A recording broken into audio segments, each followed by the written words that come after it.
I call to order the meeting of the Michigan Board of State Canvassers. Good morning, everyone. The first item on our agenda, as is generally our case, is public comment.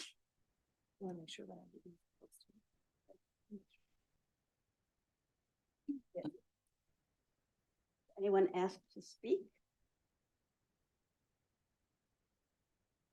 We do not have anybody signed on via the Zoom at this moment, and I believe that you have some cards in front of you for whenever. And no one in the room has asked to speak either, so the next. Madam Chair, we do have someone who wishes to speak, but want to make sure that our meeting was posted correctly. Somebody. Wait, are you saying somebody in the room? So if somebody wishes to speak on item, just public comment. Now, I believe that, are you Ms. Bomer? Okay, and you have asked to speak on item 3. Okay, and this is, so when we get there, we will recognize you. Okay. So agenda item 2 is consideration of the meeting minutes for the July 19th, 2024 meeting. We have a motion. I make a motion to approve the minutes of the board meeting that was held on July 19th, 2024. All in favor? Aye. Motion carries. The next item 3 is the canvass and certification of the August 6th, 2024 primary election. Director Brader. Thank you, Chair Gerwitz. So before you is the canvass and certification of the August 6th, 2024 primary. I would like to commend all of our election inspectors and municipal clerks and county clerks and their staff for their excellent and very hard work conducting this election. Clerks are continuing to implement some of the new procedures we have in place, including early voting. Many jurisdictions also did early tabulation of absentee ballots and some other changes involving absentee ballots, including the ability for voters to bring their absentee ballot to the polling place. We had a turnout of about 2 million, almost on the nose. We had about 1.2 million people vote absentee and over 70,000 vote early. In terms of what that means for November, it's hard to say. I do think that we're likely to have significantly more in-person early voting, as well as absentee voting with both major parties and others doing a lot of get out the vote efforts surrounding the presidential election and the other races. So I do think that we are going to see a pretty significant uptick in the early in-person voting for the November election, but what that exactly looks like, time will tell. In terms of the canvases, the canvassing boards did not seem to have too much trouble with the new results that were coming their way from early voting and some of the early tabulated absentee ballots. But it's definitely still a new process. They're doing that in addition to the election day and the counting boards, as they always have. So we will be doing some follow-up training and information for the clerks and the canvassing board going into November. But overall, the canvasses went smoothly, certainly compared to 4 years ago when we were dealing with a huge surge in absentee ballots for August and just challenges around COVID. We are seeing fewer issues with precincts being out of balance. And so overall, the canvass process went pretty smoothly, and definitely want to commend all of the clerks and canvassing boards for that as well. The biggest race on the ballot were the Senate primaries, and Alyssa Slotkin and Mike Rogers won those Senate primaries. So one other thing I'll just touch on is there were, as we've had in past elections, some of the jurisdictions, especially the larger counties, it did take them longer to get their unofficial results in. There are a couple of reasons for that. One is that some of the counties, especially Wayne and Macomb, have some technology that isn't quite as efficient as what they have in Oakland County and Genesee County in terms of getting the unofficial results in. They will have more efficient technology in the future once the voting system vendors have new versions approved under the new voting system test laboratory standards coming out from the Election Assistance Commission. But right now they're making do with some technology that doesn't work quite as quickly. There was also an issue in Wayne County involving sort of a local network firewall issue that prevented them from getting some of the unofficial results in electronically. And so they had to rely more on the hand delivery So that made things take a little bit longer. But ultimately, I think the county clerks did a good job of working through those issues and getting the unofficial results in. Obviously, we all want them to be available as quickly as possible. But the priority is always going to be getting the results accurate. Even though they're unofficial, we want them to be accurate first and foremost. But we'll be working with those counties to see if there's things that we can do to help move the unofficial results along faster.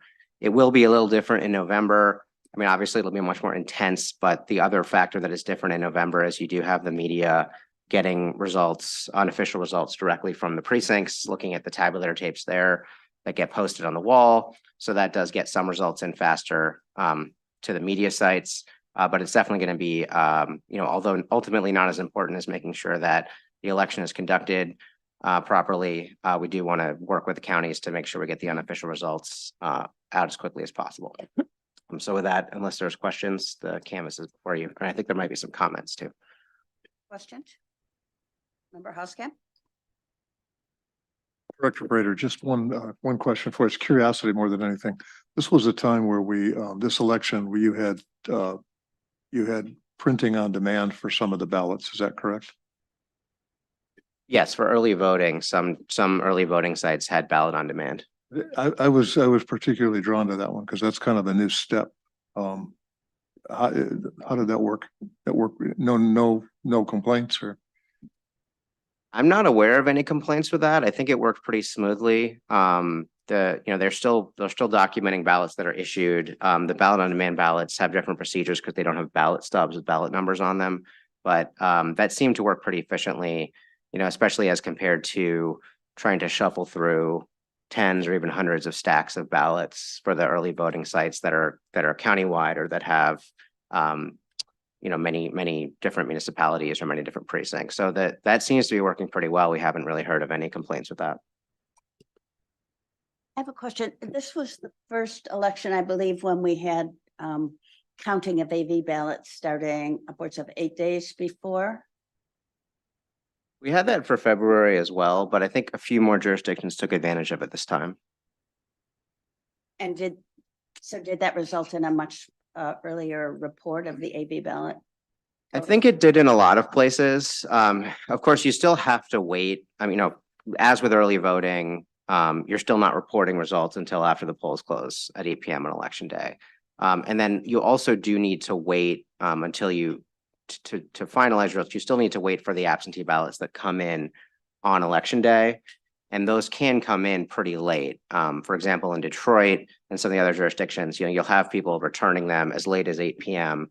Then the ballots still need to be processed at the clerk's office. They need to be checked into qualified voter file. They need to review the signatures before they're sent for tabulation. So that process can still take a few hours. And that did happen in Detroit, where even though they had tabulated their ballots early, they still did have a pretty good chunk of ballots that came in on election day.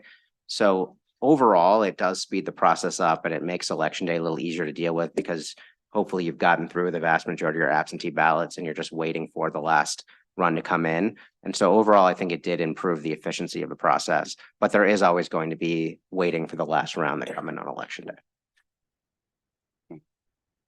I have a couple of questions. First one was, you said that there wasn't really any counties that had any issues. All of our written public comment was in regards to Montmorency's certification, and a number of people asking us not to certify for that county. So I wonder if you could elaborate a little bit more beyond what the written public comment was that was in our packet.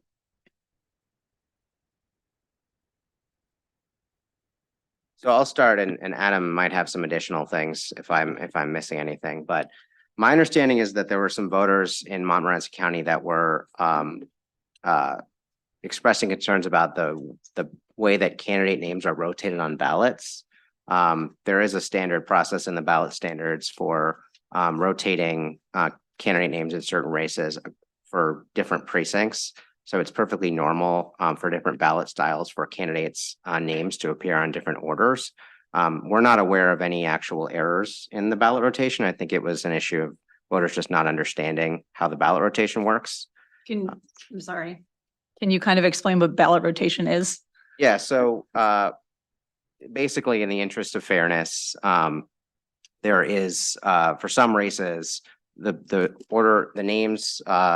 orders in which names appear on ballots are rotated, meaning that in different precincts and different ballot styles, depending on what precinct you live in, you may see the candidates' names in a different order on the ballot.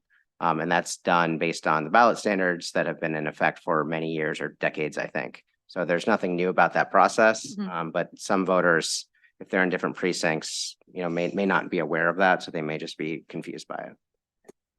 No, I appreciate that because it's going through the public comment. I was just a little bit concerned. The second one is a comment that you made about Wayne and Macomb counties and about their that they're working on a different version. Is that something that is going to be coming in front of us before November, or is that something that we've already approved and they haven't implemented? It's something that will be available in future versions of their voting system software. So Wayne County uses Dominion and Macomb County uses ES&S. With the phasing out of modems of unofficial results for those systems, there are other ways that the voting system vendors are working on to get those results over electronically that don't rely on a modem and a tabulator. But we don't have all of that technology available yet. With the new voting system standards and some other tools, the voting system vendors are working on some ways that, although you won't have the results coming from the tabulator, there's other devices you can use or other ways you can send them more efficiently from other equipment that would get them over faster. It's still not going to be instantaneous, but in future, this is past November, but for future years, that technology is on the way and it will help. And that technology would come in front of us as the board for approval, correct? Yes.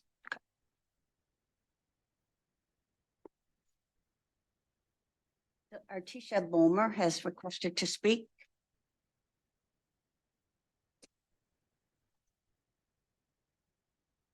There's a little Okay, button. yeah. Okay.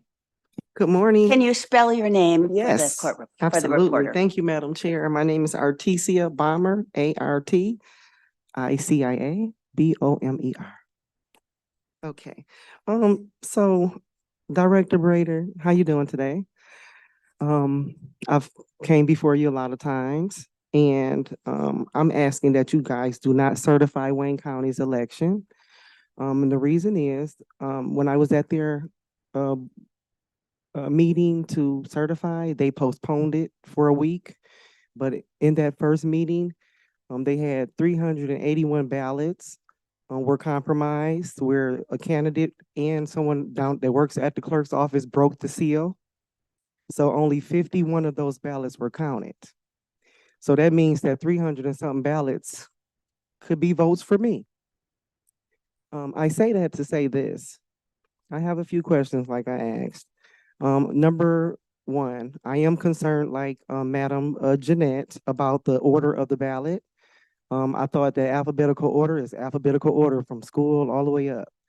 When you change the order of that, it reminds me of a SAT test where they counted the scores from the dots that circled, not the names. So when you put a person who's winning on the top, and then in other precincts, you have them at the bottom, it seems like those are their winning numbers, and everything is flip-flopping. Like I was leading, and then my name is at a certain place, and then next thing you know, you look up, I'm losing, and my name is switched. So I don't understand that process either, Director. But 300 and some odd ballots have been compromised, and I am doing a recount too. For a few cities in Wayne County. And I asked that you just adjourn it, just like they had to adjourn it for a week. I also filed a writ of mandamus against the other candidate who was on my party's ticket, who should have been with the Democrats, his family. And it is in the judge's chambers right now. It just got filed last week. So it is right here. Plaintiff's original petition, emergency application for writ of mandamus, injunctive relief, and incorporated brief. And in here states a lot of fraud that happened with a candidate that's on our ballot that I've asked time and time again for the county clerk to remove that fraudulent person from our ballot, because you're right. I commend the clerks too, Director Brader. I think that we're looking up instead of down. I think we're looking in a more forward situation where we're going to have free and fair elections, because we have a lot of election integrities out here fighting for us, and I'm one of them too. So I'm asking that you guys do not certify. And the question that I have is, have you all ever adjourned certifying elections? Director Brader, are you aware of any of the issues that Ms. Bowmer is raising? Yeah, well, so in terms of the candidate rotation, it seems like there's, again, this is not a new process. The tabulators know what order the names are on each ballot, so the tabulators are programmed with the ballots. So yes, the names are in a different place from precinct to precinct, depending on the rotation, but the tabulator for each precinct is taking the votes that were cast for each of those candidates and combining them to the same name. So that's tested. We have pre-election testing, we have logic and accuracy testing. So that's not a new process, and it doesn't result in tabulation errors. In terms of the precinct where not enough ballots were tabulated, my understanding is that there was a problem with how some of the ballots didn't get tabulated on election night.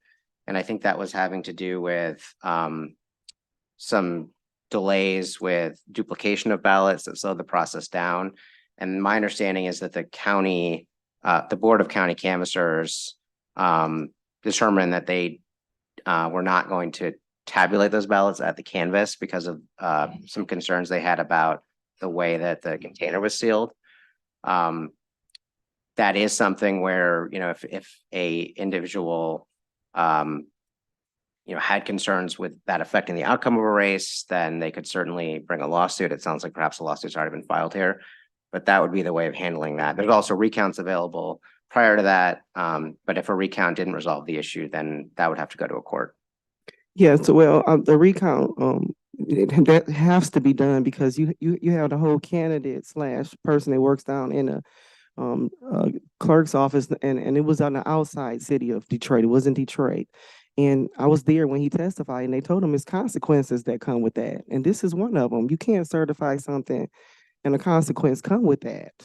And also, there's a situation, you guys, I voted early. I did what you're trying to work on. Good. Let's get you out early and vote. And I voted early, but I didn't see my name on my ballot for precinct delegate. That I didn't even get to vote for myself. I won, but that was because of the supporters that I have. But I didn't even get to vote for myself. So it's not right with the elections. We can't just keep, swimming forward, when there's sharks out there. You can't certify this. This is not about stop the steals. It's not about that, Director Brader. Trust me, I commended the clerks. This is not even a clerk issue. This is a fraudulent candidate who is jeopardizing, and Ukraine could possibly be involved. So this is very serious, even if you're adjourning, because these votes have to be counted over. I do want to recount on, I say about 4 cities in Wayne County, and that I know that I should have won.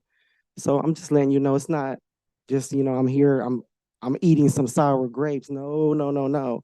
I was willing to be okay with everything this time around, because, I do believe in a higher being.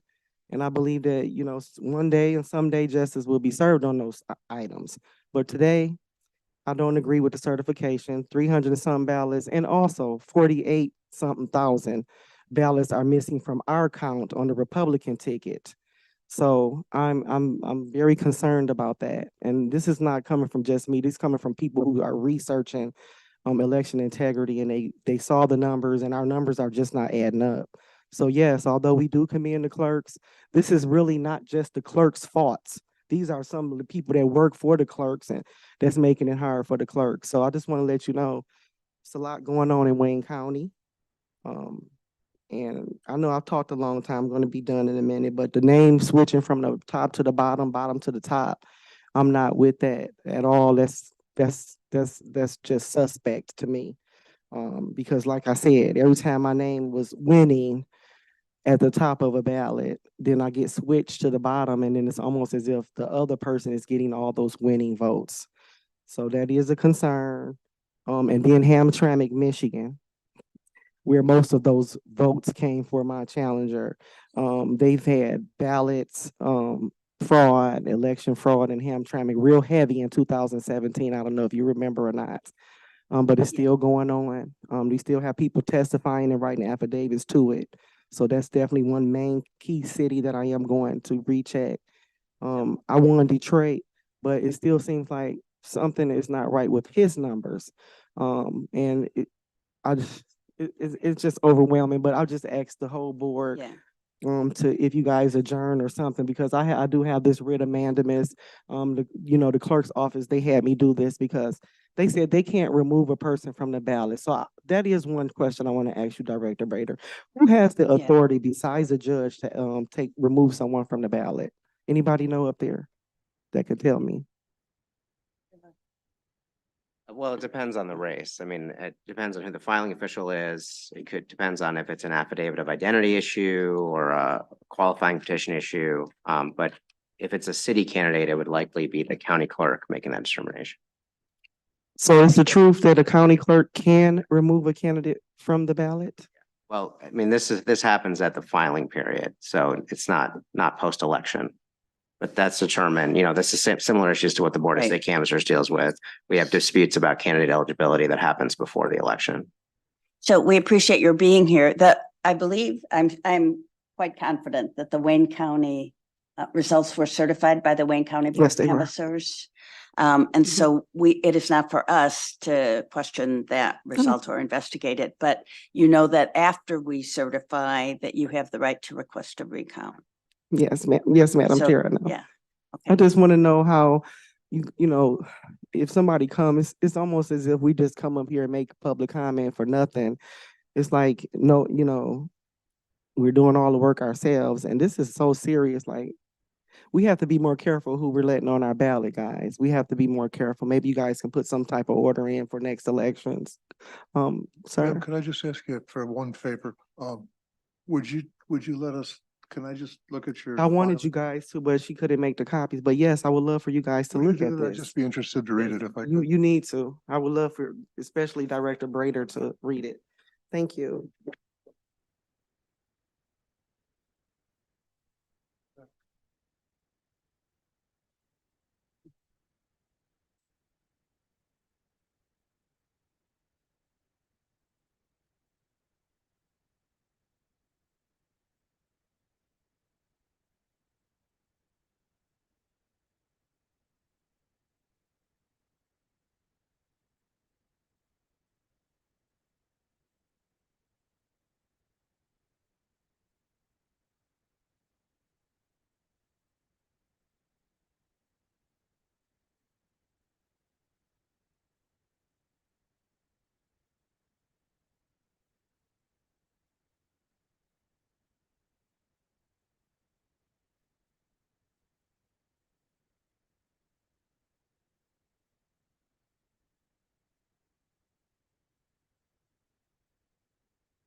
What you have just given to us is a complaint that was filed in Wayne County Circuit Court regarding, right? So, and the court will address that. It's not something we can address, but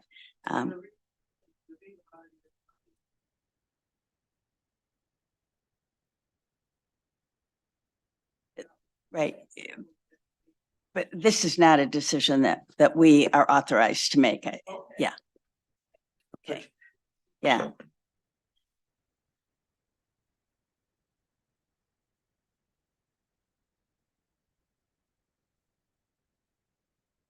Any other questions from Ms. Bober?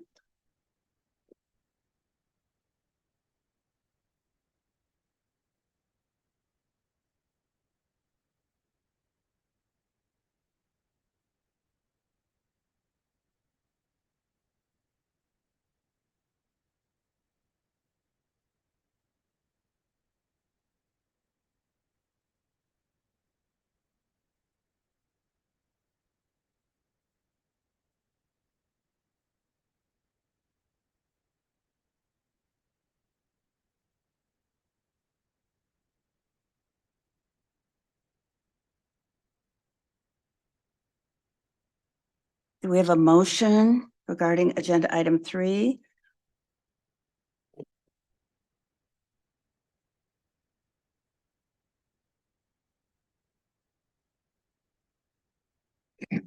Based on an examination of the returns received by the Secretary of State for the August 6, 2024 primary election, I move that the Board of State Canvassers certify that the attached report is a true statement of the votes cast at the primary for the offices certified by this board. I further move that the board certify that the persons named in the following list of nominees are duly nominated for the offices indicated and are qualified to appear as candidates for such offices on the November 5, 2024 general election ballot. All in favor? Aye. Aye. Motion carries. Madam Chair, may I just note for the record that that was certified at 10:27 a.m. Thank you. Madam Chair, may I make an additional motion? Yes. I move that the Board of State Canvassers authorize the staff of the Bureau of Elections to represent the board in any recount of votes cast at the August 6, 2024 primary election. All in favor? Aye. Aye. Motion carries.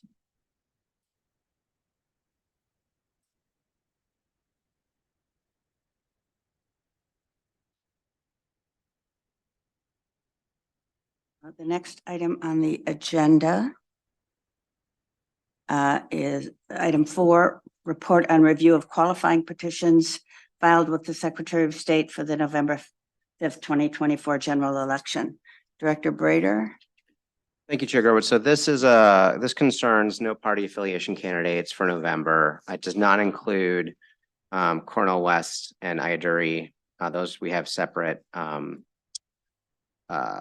items for you to look at. But these are the candidates that submitted signatures and that we determined had sufficient number of valid signatures. So one of them is a candidate for president, Joseph Kishore. Based on the sample we pulled, we determined that he had sufficient number of valid signatures. And there's also a state rep candidate, Catherine Albro. That was not done through random sampling, but we also determined that she had enough valid signatures. There were no challenges. So these candidates' names appear on a motion for you to approve for the ballot. Questions for Director Brader?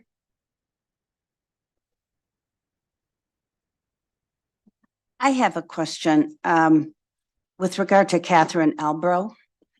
The report says that she submitted 644 signatures. The staff concluded based upon a face review that there were 642 facially valid signatures. And the staff, because there was no challenge, there was no further review of the signatures. I'm troubled by the fact that we only respond to challenges and don't undertake investigations beyond that. I think anybody who has ever considered a petition would recognize that it is virtually impossible to have 642 valid signatures on a filing of 644. So I wonder, what I would like the board to consider is what we need to do. What is our obligation in the absence of a challenge? If I could just briefly run. So we do still, we do conduct a face review of the entire petition, and as with any petition, if we see clear indications of fraud, we're still flagging those and reviewing them. But it's true that we don't look at every single signature in the absence of a challenge. That's part of the reason, of course, why we recommended moving to random sampling for the larger petitions. But we would need some, either a lot more staff or some technology solution if we were going to try to affirmatively review every single signature and every single petition. I have a question about that. So there are two factors when we are looking at petitions to qualify for the ballot. Or in case, I'm just going to stick with our ballot for our elected positions. One is, even if it was a random sample, or in the case of a representative, because the numbers are not too large, we're just doing a facial review. Are we also looking and investigating circulator. Because a circulator, if the circulator is where the question is, the determination of whether or not that circulator box is correct would also indicate whether or not you're going to accept any of those signatures. Am I correct in that? This is where I think I agree with Chair Gerwitz, because if there's no challenge, and as we have seen, and I've seen in my time here, and more increasingly, unfortunately, since our large meeting in 2022, there seems to be some issues in our system when it comes to circulators coming, so I guess where my concern is, if there's no challenge, are we really looking at the circulators? Not just I know the concern about doing line by line by line, but if the circulator if there's issues with the circulator, then that entire petition is taken out. So that's my concern too. So I mean, as part of phase review, if there's an issue with the circulator box, or if there's missing information, then that would invalidate the entire petition. So those would be signatures that would be disqualified in that instance. In terms of issues with circulators that might not be apparent from the face of the petition, like allegations that the circulators were engaged in fraud, that's something that we would look at. If we had a circulator that we had identified from another petition as having potentially submitted bad signatures, we would look at their signatures on other petitions as well. But in terms of, again, in terms of the individual lookup of each signature, we would need a different approach to that.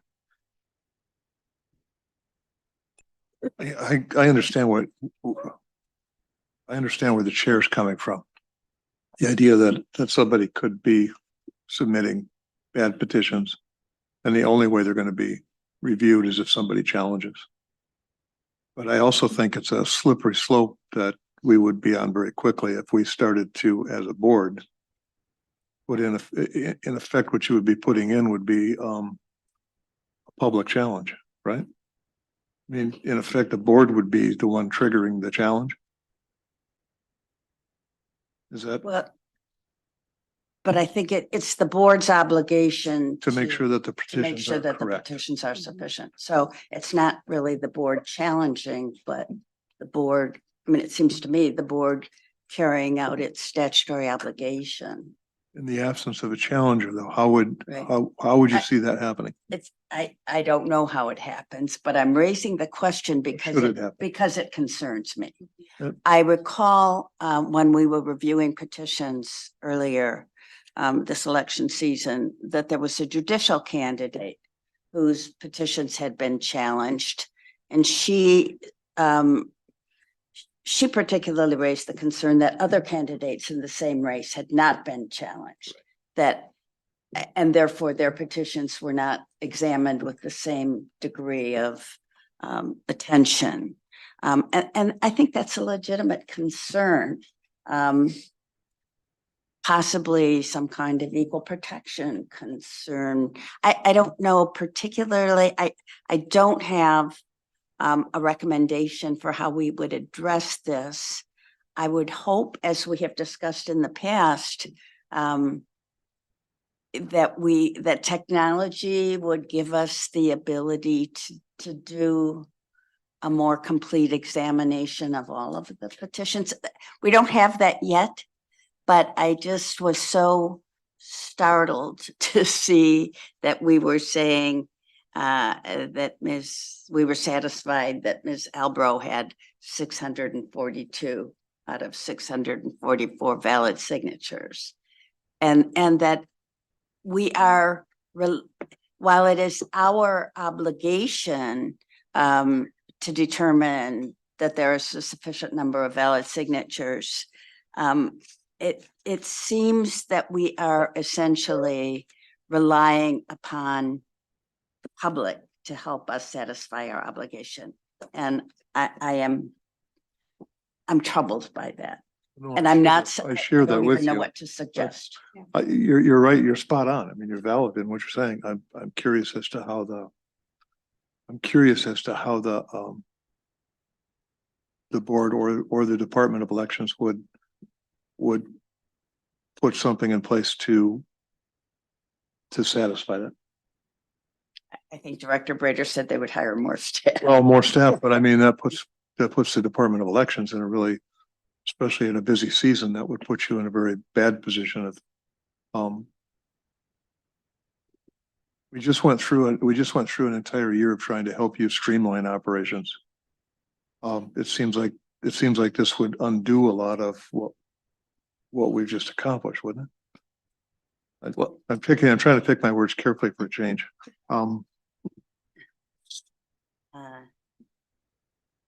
With regard to the larger filings, we have made a change, as you know. Whether that's sufficient, we have to determine.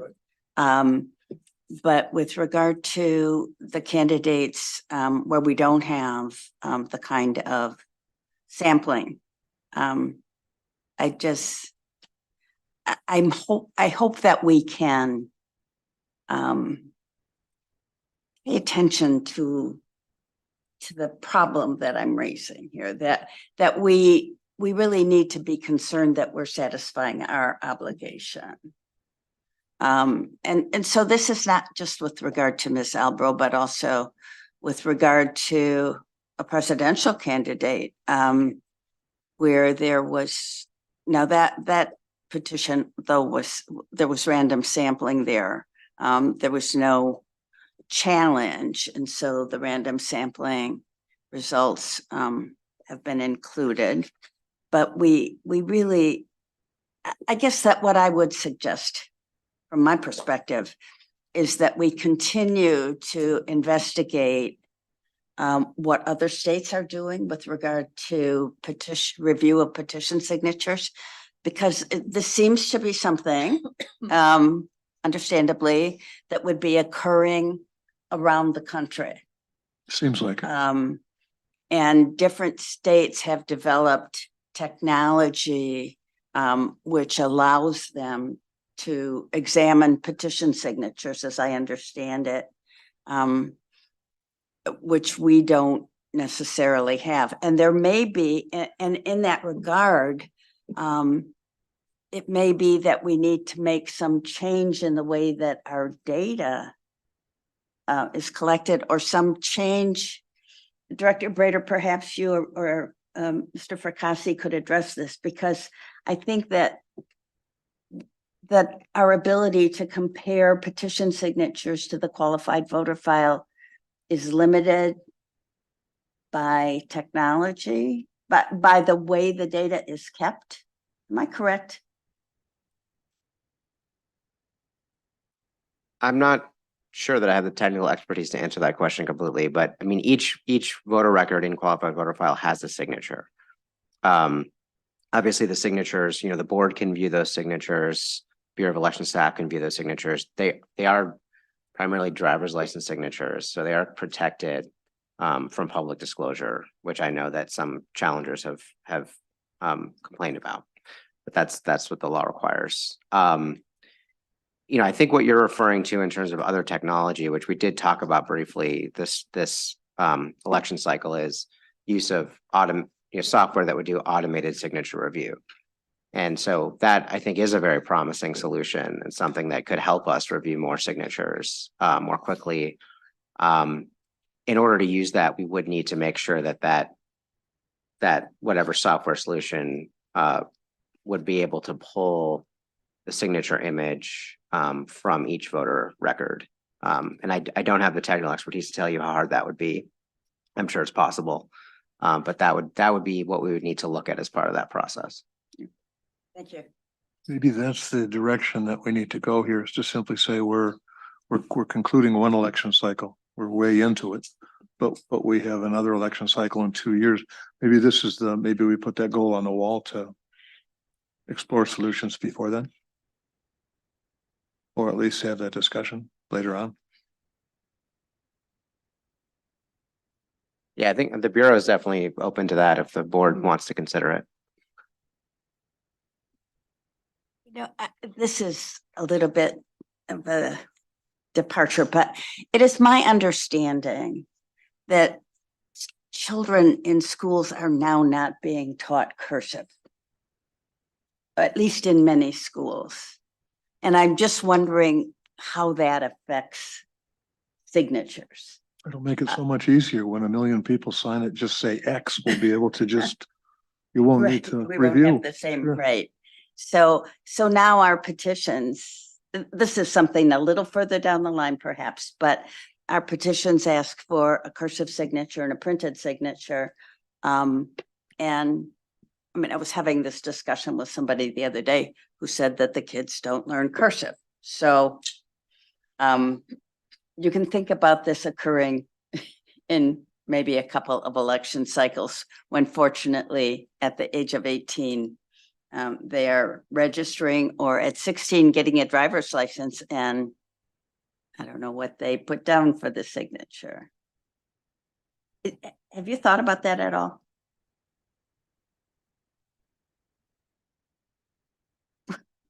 Yeah, well, so I mean, in terms of signatures, I mean, of course you can, your signature can be your printed name. I mean, people can sign however they want to. Handwriting is definitely of concern in a lot of contexts. I mean, I certainly, again, don't have the expertise to speak to how decreasing statewide and national penmanship skill would affect signature review. But I mean, there's other ways you can verify identity. I think other states don't always use a signature. Sometimes they'll use like a personal identifying number as part of the verification process. That would require statutory changes to do in Michigan. But those would be other ways of dealing with that problem. It's a problem that we will address at some time in the future. Okay. But to close the loop on what you were discussing with Albro, in effect, the Board of Elections did a facial review. In that facial review, you verified all of the required points and you scanned those signatures, even if you didn't check the signatures individually against the qualified voter file, you still gave it a high level and nothing. I mean, if you had a page of obviously bad signatures, as we've seen in the past, that would have been noted. That wasn't. That's correct. We did not see any clear indications of the fraud on the pages. Again, anyone could have challenged them. In terms of whether, if you have 642 valid signatures, how likely it is that 600 would be valid if you looked at them individually, it really just depends. I mean, if you're going out yourself and you're very careful, that's not at all impossible to get 600 valid ones. If you're not as careful, or if you're relying on others to do it, maybe not as likely. But again, we did subject this to the same level of face review that we do all petitions, which does include looking for clear indications of fraud. But beyond that, we would be relying on people to make challenges if they didn't think they were valid. I just want to say that my comments are not against the Bureau. I think that the staff does a very good job. With the things that have been happening, my concern is more of like on that circulator, because it would remove the signatures completely. So we wouldn't even have that conversation about the random. That's all. It's just yeah. I just wanted to say that I wasn't against the Bureau.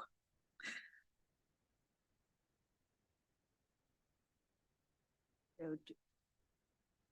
had the motion regarding 3. Okay. Do we have a motion? Do we have any other discussion regarding agenda item number 4? Okay, hearing none. Do we have a motion? I'll tackle this one. I move that we accept the staff recommendation and find the petitions filed with the Secretary of State by the candidates appearing on the attached list sufficient, with the understanding that the list does not contain the name of the specified candidate who has petition sufficiency issues pending before the board. I further move that the candidates who filed a sufficient petition with the Secretary of State as a candidate without party affiliation for the offices of President of the United States and state representative be certified to the Secretary of State for the November 5th, 2024 general election ballot. This certification is to include any additional candidates we find to have filed sufficient petitions under today's hearing. All in favor? Aye. The motion carries. The next item on the agenda, number 5, is consideration of the sufficiency of the qualifying petitions submitted by Shiva Ayyadurai for the office of United States President. Director Brader? Thank you, Chair Growitz. So this is a candidate that was attempting to qualify for the ballot as a nonpartisan, a no partisan affiliation candidate, an independent candidate for president. The candidate was required to submit 12,000 valid signatures, and the total filing only included 889. So we determined that the candidate did not have a sufficient number of valid signatures. Questions? Do we have a motion?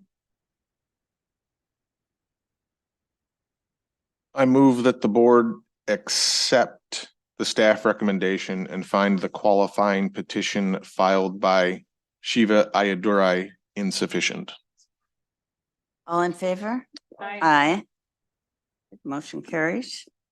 Next item on the agenda, number 6, consideration of the sufficiency of the qualifying petitions submitted by Cornell West for the office of United States President. Director Brader? Thank you, Chair Growitz. So this candidate was also attempting to qualify as a nonpartisan affiliated candidate for the ballot for November. The candidate submitted an affidavit of identity and a qualifying petitions. At the time we placed this on the board's agenda, the Department of State had disqualified the candidate based on the affidavit of identity, but there was a court challenge pending.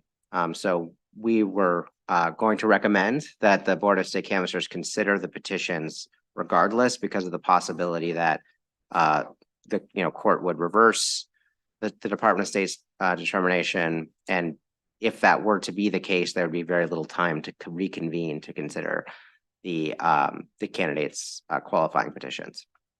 On Saturday, I believe, court determined that, in fact, non-party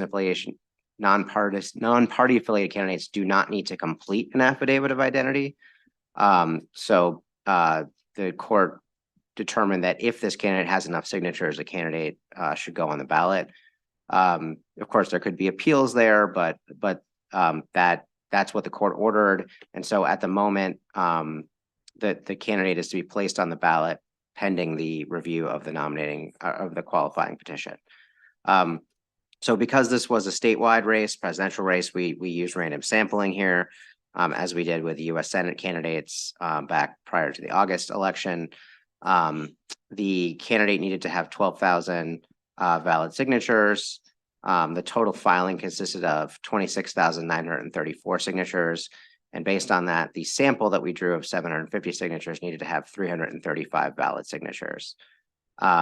So based on the sample, we determined that there were 466 valid signatures that were in the sample, which was well above the threshold to determine that the candidate had a sufficient number of valid signatures. We did get a challenge, I think 2 challenges to this petition, which are noted in the staff report. They were talking about signatures both within and outside of the sample. As with some of the challenges that we got prior to August, including some of the challenges we got like to Mike Rogers, we were not considering challenges to signatures outside of the sample, because whatever level of invalid signatures that were in the petition overall would be reflected proportionally in the sample, which is the purpose of doing random sampling. So those challenges outside of the universe, outside of the sample, had no bearing on our determination. We did review some of the challenges, or we did review all the challenges that were in to signatures in the sample. And that resulted in an additional 18 that were removed. So after the challenge, we had 448 valid signatures, which is still well above the threshold for 335. So we're still recommending to certify based on that. I think we got some additional information contesting that determination from some of the challengers, which I'm sure you'll hear about. But our determination that we recommend to you is that the candidate has a sufficient number of valid signatures. One other thing I just want to note, which is noted in the staff report, is there were a few signatures that we misreported in terms of the line number in the sample. So we did provide those last week as well. But you know, that wasn't enough to affect the determination regardless. We have three people who have requested to speak to this item on the agenda. Mark Brewer.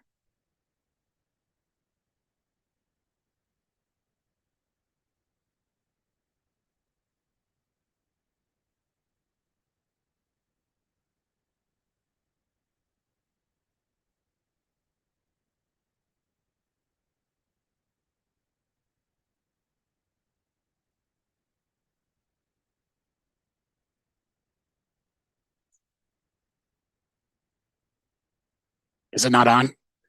It's on. Ah, great. Thank you. Thank you, Member Dawn. I am Mark Brewer of the law firm of Goodman Acker, and I represent Challenger Rosa Holiday regarding this matter. Just to update, if I may, Director Brader's report and appeal was filed last night regarding the Saturday decision on the affidavit of identity, and I expect that appeal to proceed rather rapidly through the court system. So that's still very much a live issue.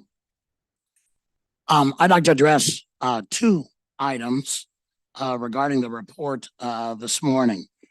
First of all, it's very clear from the cases as well as the statute that the board has a clear legal duty to review not just the signatures on the petition, but also the circulator signatures if they are challenged. The statute's very clear. I'm quoting from MCL 168.552 sub 8.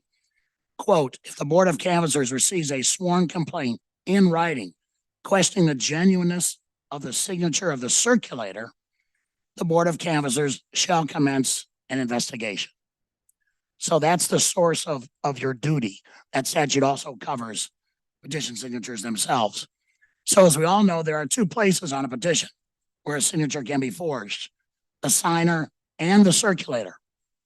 Your current random sampling method only checks the signatures of the signers. It does not check the validity of the circulator signature, despite the fact that when you have a complaint like Ms. Holliday's, you're obligated to conduct an investigation. And the consequences of that are quite severe. Because I think, as was mentioned in the earlier discussion, if a circulator signature is invalid, for example, if it's forged, that invalidates the entire petition sheet, whether it's in the sample or not. So it's a very serious matter if a circulator signature is forged. Our challenge, Ms. Holliday's challenge, provide extensive evidence of forged circulator signatures that would have invalidated at least 641 signatures in the sample. And in our complaint, we gave detailed, as we always do, detailed comparisons of circulator signatures. And these are all in the sample. We also had some outside the sample, but inside the sample, which the handwriting is so fundamentally different that at least one of those signatures had to be forged. I mean, there's just no way to reconcile the difference in the signatures. However, from the report, it appears that no investigation at all was done of our allegations of circulator forgery. Now, I understand that you don't have copies of circulator signatures on file like you do of petition signers, but we provided more than a prima facie case that there is significant forgery of just circulators alone. And you can't just ignore it. You have a duty to investigate. And there are ways to do that. These circulators can be tracked down. The West campaign could be compelled to respond. And by the way, I would note that as they have consistently throughout this entire process, they ignored our challenge. They were given the opportunity to respond to our challenge and completely ignored it. They cannot get away with forgery simply by ignoring the allegations. The board has an obligation to investigate these very serious circulator forgery allegations, and it's a violation of that duty. If you proceed and put Mr. West on the ballot on the basis of this report, which again failed to do the job that is required by statute. Beyond that, even if you act on this report we believe the board has the authority and should use the authority not to ignore this forgery. I have here with me a copy of the entire sample. These are all the sheets which contain the sampled signatures. I have never seen such a clean set of petitions. There are virtually no signatures crossed out in any of these.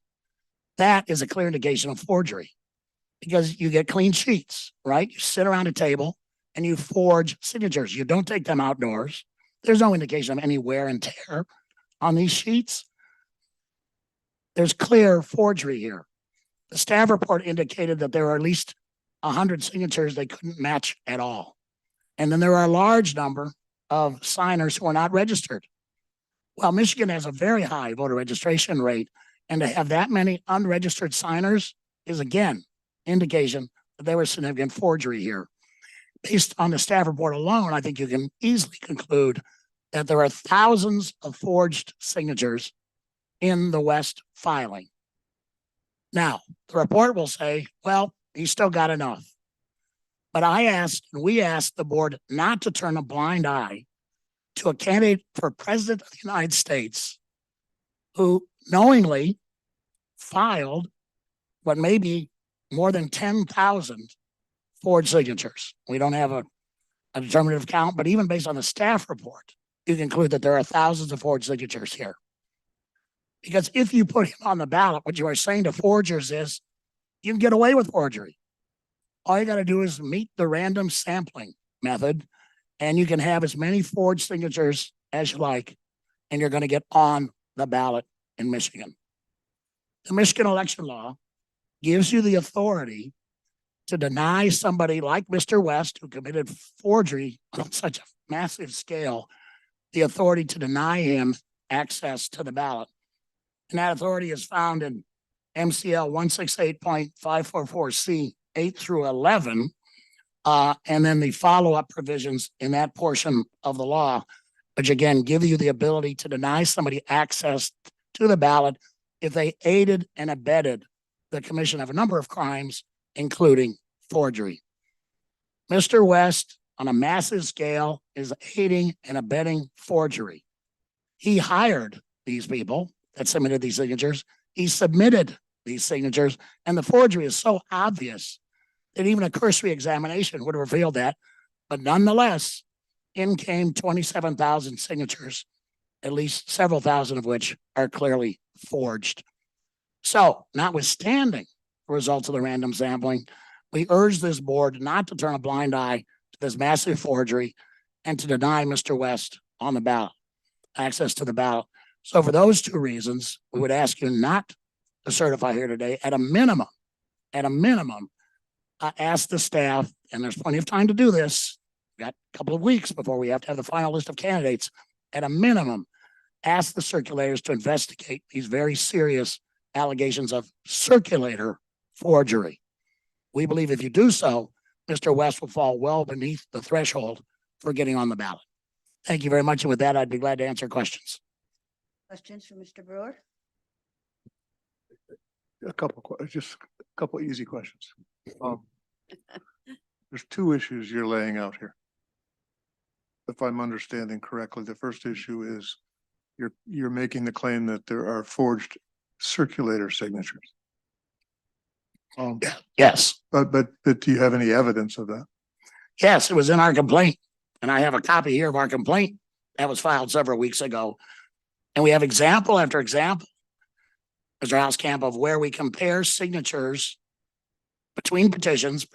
These are signatures of circulators, and they are clearly different. There's no way that the same person signed as circulator. And we give example after example of that. And the circulators responsible for this are responsible for hundreds, if not thousands, of signatures that were submitted by Mr. West. The evidence is quite clear, and it really begs an investigation, and the statute requires an investigation. The second question to you is that you're talking about where we suddenly went from circulators to tens of thousands of forged signatures in the paperwork you have there. you're making a lot of conjecture, I think, aren't you? Right. So- let's be straightforward here a second. We've gone through a year of going through, what does random sampling really mean? The assertion that you're making, or the claim that you're making that there are tens of thousands of invalid signatures there would have most certainly showed up in the sample that was randomly pulled. Pardon me if I misspoke. I never said there were tens of thousands. West only filed 27,000. But I believe based on the math, there could be at least 10,000 forged signatures among those 27,000. Just based on the staff report, Mr. Hauskamp, the staff report found that there were 101 signatures that didn't match the QVF at all. Clearly forged, no match whatsoever. That there are another 127 signers who are not registered. That's astounding, given our 90% plus registration rate in Michigan. If you combine those two together, that means that upwards of 228 signatures and a 750 signature sample were forged or likely forged. That's 30% of 27,000. Do the math. That's several thousand, approaching 10,000. And again, I'm just basing that on a staff report. We have additional evidence in our complaint, and that staff report didn't even talk about or investigate the circulator forgery, which would have disqualified, we believe, hundreds of more signatures in the sample and probably thousands of more in the filing itself. So there was a significantly incomplete investigation done here that has to be corrected. The statute requires you to investigate circulator forgery, and that has not been done.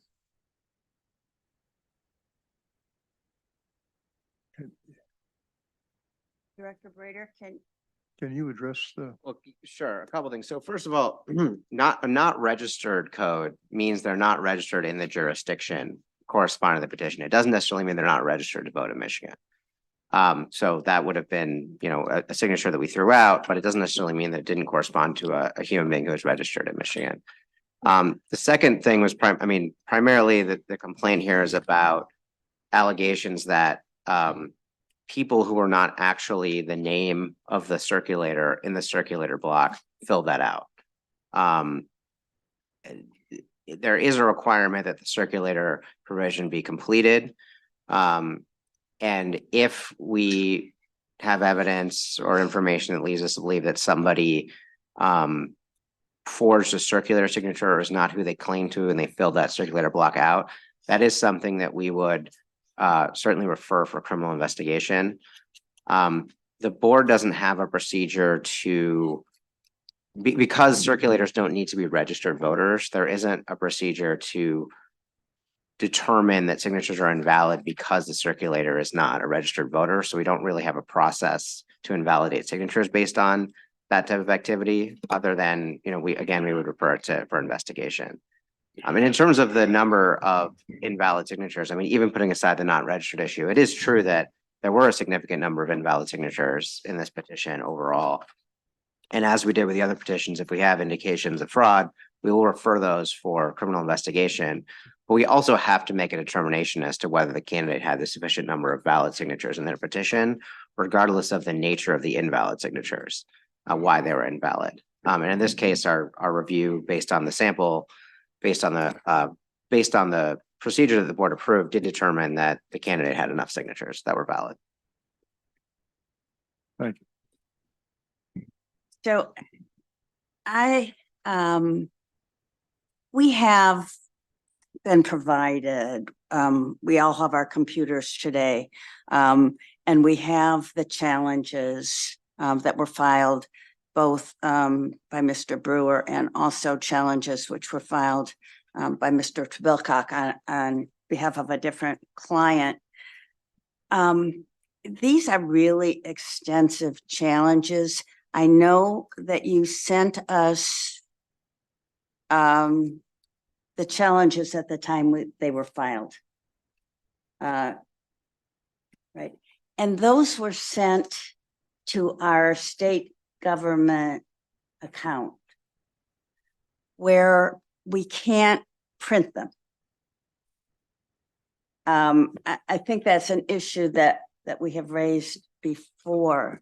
And so with a filing that's several hundred pages, it's difficult, I think, to really assess it.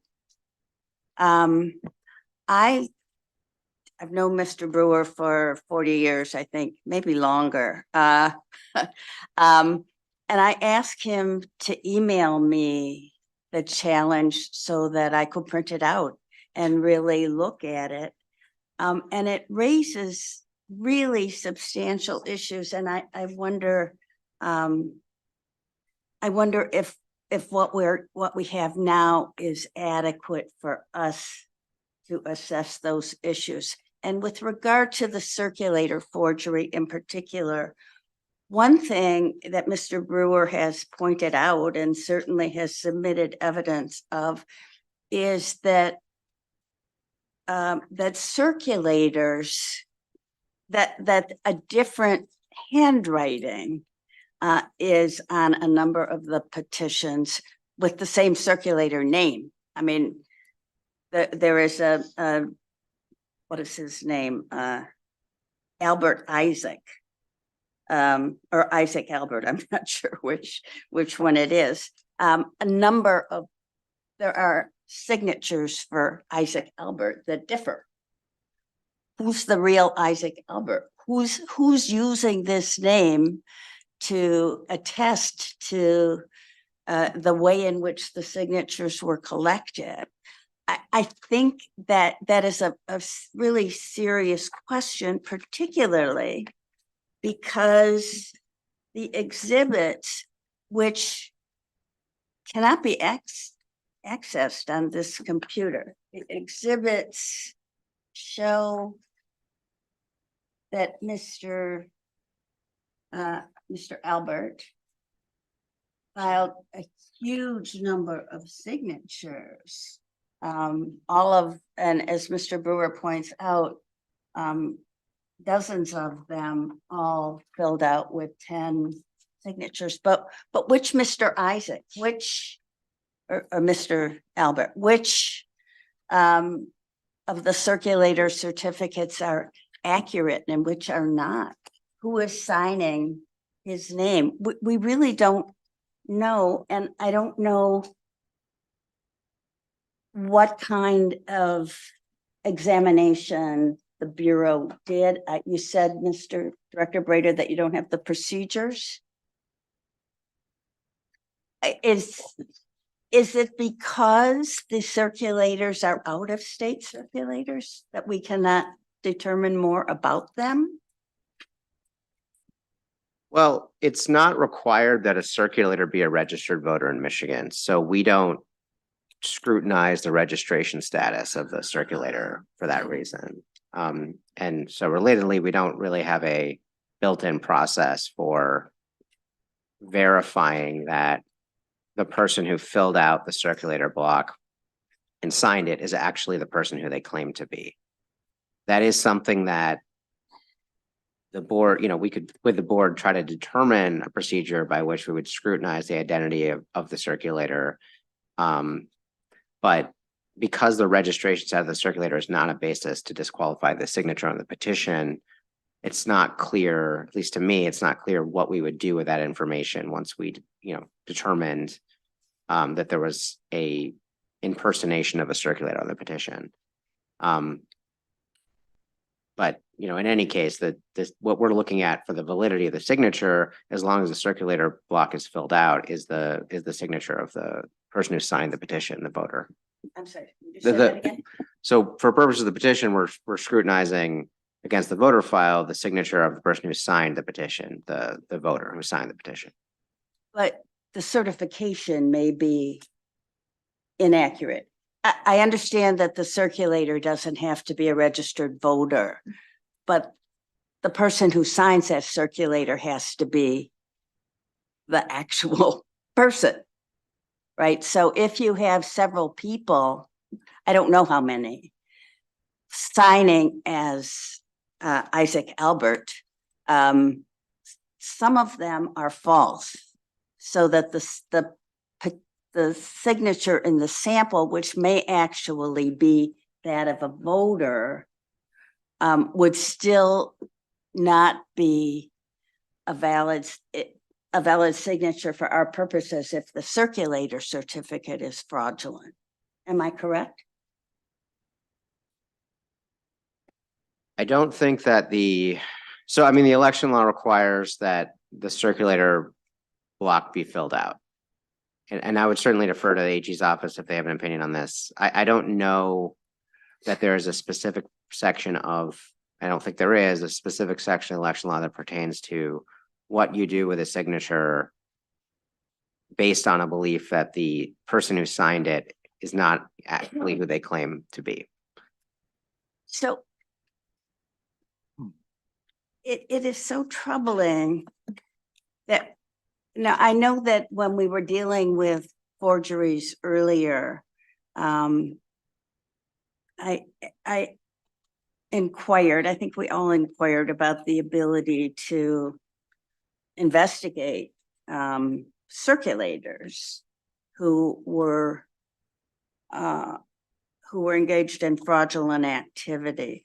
And I think that we, particularly if they're out-of-state circulators, and I understand that candidates have a constitutional right to use out-of-state circulators, to pay them. They don't have to be registered, but they do have to sign with their own name. And where we see the pattern of petition circulation here, which I think is exceedingly troubling, I think we have to investigate further. And I had a case once where we could determine from the location and date of circulation that there were misrepresentations. You can't get 100 signatures in Wayne County and 100 signatures in Traverse City or in Houghton on the same day. And you can look at patterns of circulation of the petitions and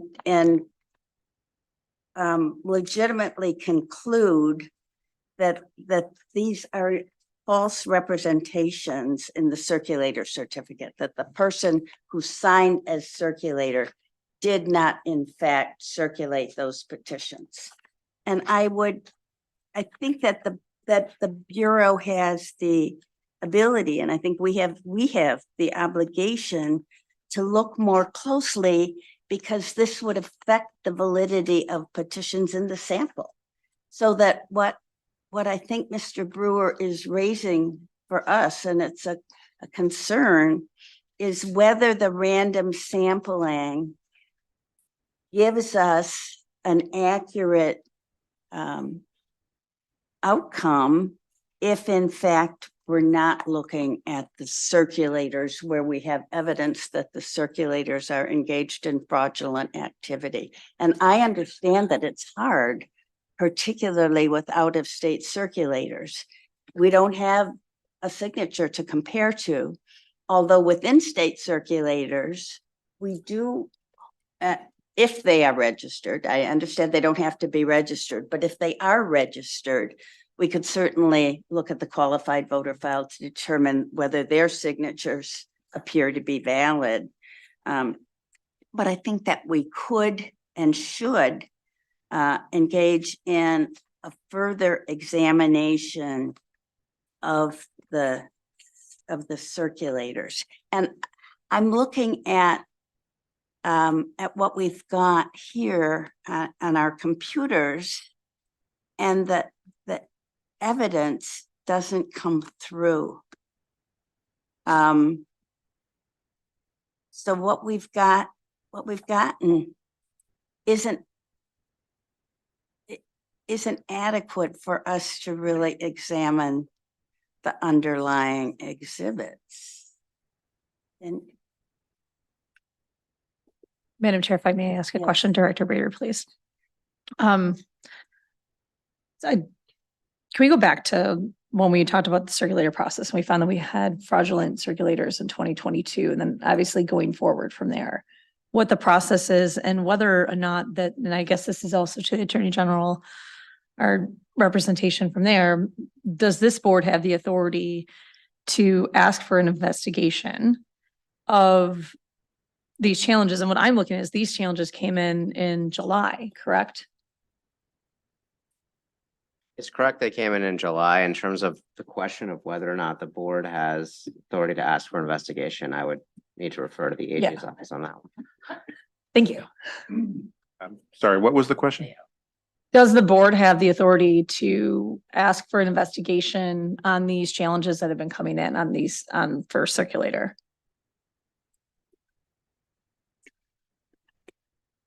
Well, I think the same with other concerns that there may be criminal behavior or violations of election statutes that result in misdemeanors or potential felonies. Those situations can always be referred to the Department of Attorney General for an investigation by the criminal side of our department. Can I inquire at this time where the charges are from, I believe, the 2022? I can try to get an update, but those are, I think they've been bound over, and so they are in criminal court. But that would be an update I'd be interested in as well. We can get that.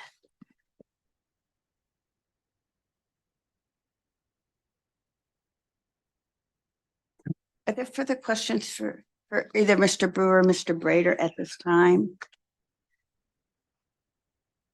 Just a general question. And I would ask this of anyone, you, Mr. Doster, anyone, do you feel that we have more of these issues than in the last decade? Do you think that or is there more scrutiny going forward? I think both. People up until at least 2022 thought they could get away with it. And that was the first time any significant effort was made to detect and complain about it. But I also think that forgers are smart, right? They change their methods. They see now in your random sampling method, two things. You're not checking for circulator forgery.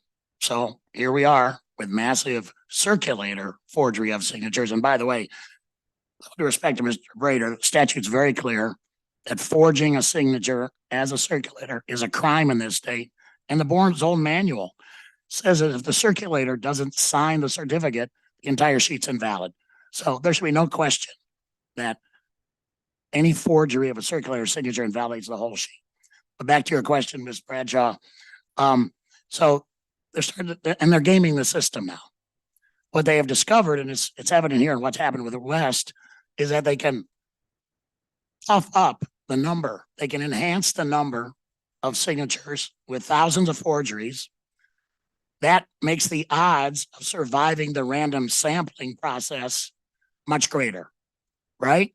Because you only need a certain percentage of thousands and thousands of signatures.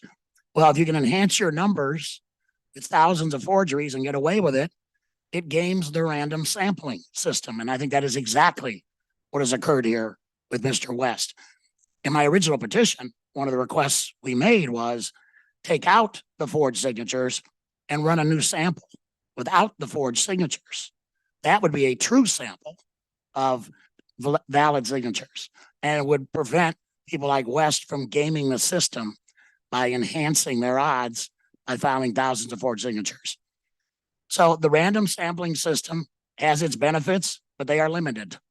They are very limited. They can be gamed, and the current system doesn't catch circulator forgery, which the law requires that it must. You still have one issue. Again, you're the attorney, not me. But I still go back to the fact that you have no bona fide working samples of a signature for a circulator. You are basing all of this on the fact that you have multiple pieces of paper and you're making it on the sample. You're basing Mr. Isaac, was it? Mhm. You're No, basing the it- fact that he's got forged signatures based on you comparing multiple copies of his signature, none of which are on an official document, right? There is no official signature. There is no official signature, but all of our examples are pulled from the West petitions, both inside and outside the sample. And with all of them, If we look at us, if the process here, the way it always works is when you come to us and you have a set of challenges and you have a set of signatures that you have reviewed against the QVF on a voter. You have an on-file legal signature that you are comparing to and saying, this isn't valid.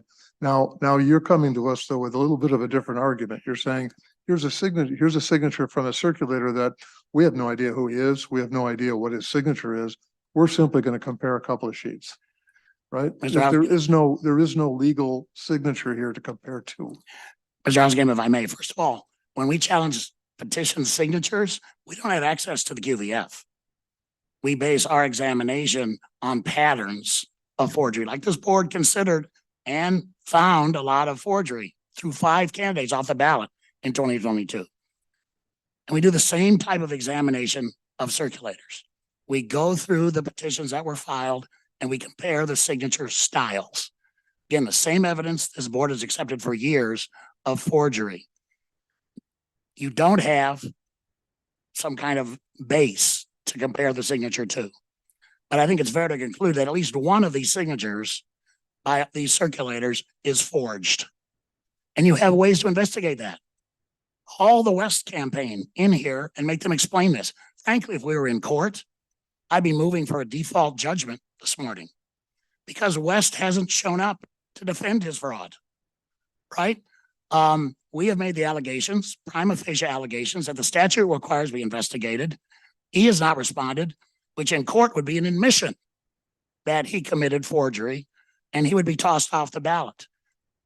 He's been given ample due process here, but you can give him one more bite at the apple. Bring his campaign in here and make them defend this to either you or to your staff. There are other ways to investigate too, as Ms. Gerwitz indicated. You can look at signature, you can look at collection patterns. Nobody collects signatures in Houghton and in Detroit on the same day. So clearly there's forgery there. Nobody is doing that. It's not physically possible. There are other ways to do that. But the problem here is that none of those ways were used. Our evidence of circulator forgery was simply ignored. Director Brader, can I ask, Mr. Brewer's challenge and the other challenges were filed in July? Is that correct? Yes. And have we had any response from the West campaign? No. So I know that that in the last 2 days of our hearings, we spent a lot of time dealing with late efforts to rebut allegations about petition invalidity. But we have had nothing from Mr. West saying, in fact, the circulator signatures are legitimate. Is that correct? We didn't get anything from the campaign that was contesting what the challenges said about the signatures. There may be a representative here today, but I believe there is. we haven't got anything in writing. But we have had nothing Correct. at all. Okay. Any further questions for Mr. Brewer? Thank you all very much. So we have also a request to speak from Mr. Trebelkon. And Mr. Trebelkon filed a separate challenge. And the staff report addresses both challenges. Morning, Mr. Trebelkon. Good morning. Chris Trebelkok from Clark Hill on behalf of the Michigan Democratic Party in Lavora Barnes. I I agree with much, if not all, of what Mr. Brewer has to say, particularly in regards to the sample procedure. It has its benefits, but it has its limitations, and it's math. And you can game the system with math, because if you add signatures, fraudulent signatures, it changes the math, because it changes the number that has to go into the sample, and it changes the validity rate of what's required within the sample, which is why when we submitted our challenge, we went beyond just the sample, and we addressed the problems in the sample, as well as addressing the problems in the entirety of the universe. I would also like to point out a couple of things, is that, and it's somewhat of a question, is that there was a recent decision, Wickman v. Norway Township, a clerk, which reestablished and changed the review process for signatures as well as circulators, requiring in some cases a higher standard and a strict scrutiny. And I want to make sure that the board and the Bureau staff has updated their policies and review procedures to adhere to that new standard. And in the Wickman case, they threw out sheets of petitions because the circulators indicated they lived in Iron Mountain, Frau Duper, but they really were registered in Norway Township. And that was incorrect. And they tossed those sheets of which those circulators were gathered. Those are some of the similar type errors that we noted in the circulator challenges that we submitted, and again, changes the sample process and changes the math. That's in addition to all the forgery. Again, the other issue I see in the staff report is that there's no way for a challenger to come, because we don't know what 100 signatures the Bureau said were valid from at least half the congressional district. Now, it's great to see that it's noted in the report that that was reviewed and confirmed, but as a challenger, we have no way to challenge which signatures. So we're forced to then review the entirety of the sample to see if there are or not, but we don't know which signatures the Bureau determined were the 100 valid in the congressional sample. I would also note that Joseph Kilshore also filed in this case, and you certified those signatures. Were those signatures compared to see if there were any duplicates with the West campaign? Because that would invalidate signatures. Now, I know the West staff report noted some 16 duplicates in the West sample, but I'm not clear whether those were internal duplicates within the West sample, or whether those were duplicates because they were signed after that same voter had signed for Kilshore as an independent candidate. That review is necessary because that invalidates signatures, and I'm not sure that happened. So I'd like to also address the issue about there being no process or procedure to challenge these signatures or the circulators, and particularly Member Hauskamp. We cannot outsource democracy. We cannot shortcut democracy. And the state of Michigan and the Bureau and this board's obligation is to verify those things. And there is a process and procedure. It's called, they submit, the staff gives the board a report based on their review. That's a piece of evidence. The challengers come forward with their evidence, and then you review it and vote. That is the process and procedure. It is incumbent on the four of you. You cannot outsource this obligation. You cannot privatize it. You cannot put it on challengers to come forward. The Bureau, like they do, like the West Challenge, could contact the other states of the circulators. If Mr. Hauskamp wanted to see a sample signature, see if that individual has a sample signature on file with Florida. That's one possibility. As Mr. Brewer suggested, I think the burden is on the West campaign to come forward, as other campaigns have done, and bring affidavits from their circulators and say, yes, I circulated this. Yes, this is my signature. Other campaigns have done that. Mr. West has not. So again, I think the process that should be put in place is that this board satisfy itself that it's completed its independent duty under the statute to investigate and review it, And with the errors in the sample process and the circulator issues, we said, pull a new sample, review it, and review the entirety of the circulator challenges that have been presented by Mr. Brewer and myself. Questions for Mr. Trebilcock? As I said, I would. I'll repeat the question to you, Mr. Jabilcock, is in over the decade, how would you feel about are we seeing an increase in this, or is it more that we're paying more attention to it? So I think that we are getting better at checking it from an outside perspective. So if you recall, in 2020, Mr. Brewer and I were in front of you, jumping up and down about forgery and fraud, and nothing happened. A little bit happened. I shouldn't be that callous to say nothing happened, but there was a little bit. And then it repeated and people got caught in 2022. And what did they do? They changed some of the methods that they did. Again, I think the sample process has its limitations, and I think it encourages more fraud and forgery because you're playing a math game at that point.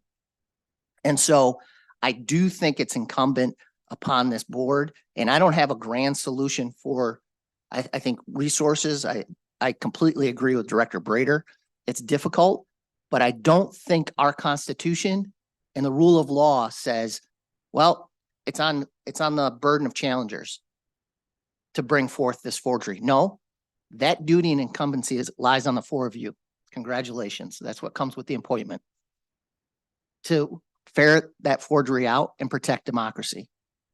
And I would encourage you to take the time. There's time here to do it with these West signatures. And matter of fact, the Court of Claims judge in part based his decision on the report from the staff and said, look, 26,000 signatures, and I don't want to take those away. Well, when upwards of a third of them could be fraudulent, that should not be weighing in to judges' minds in the decisions they make, and that's happening. So I think I answered your question.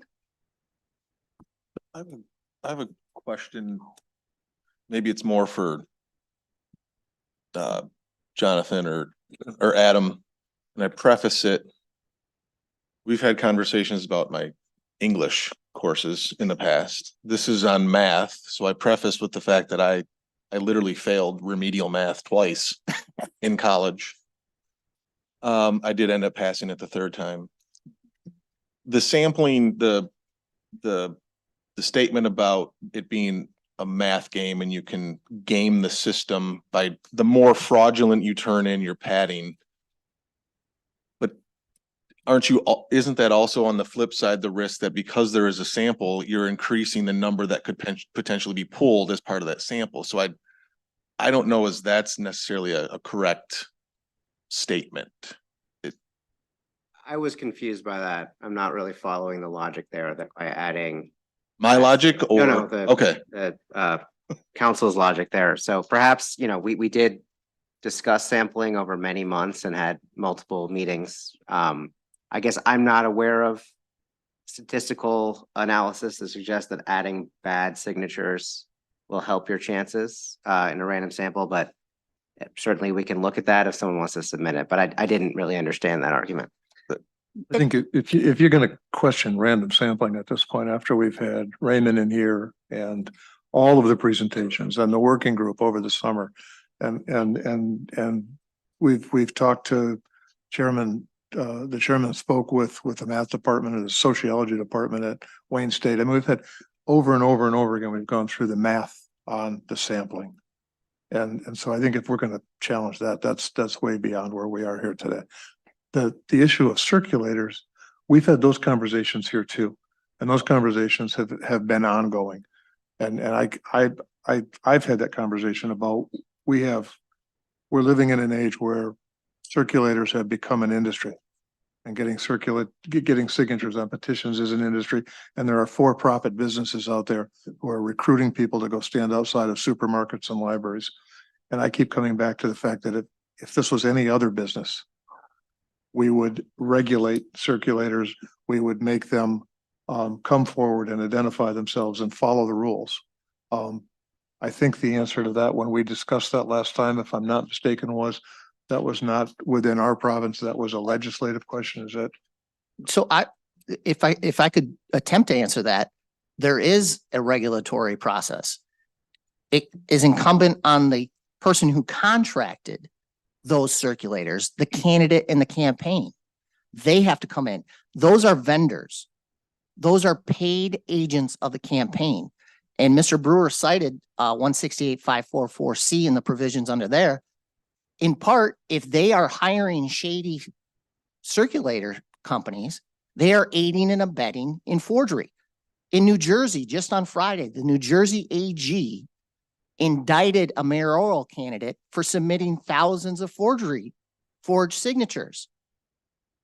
That's the risk candidates run when they don't run a good ship and they hire these shady companies. And it's this board's duty and obligation to impose that upon them and do the investigation. I think we've provided ample evidence, and there's time to take the opportunity to look into the issues we've raised and have affidavits submitted, have somebody on the West campaign come in and provide this board with evidence that rebuts the indications of fraud that have been cited by myself and Mr. Brewer.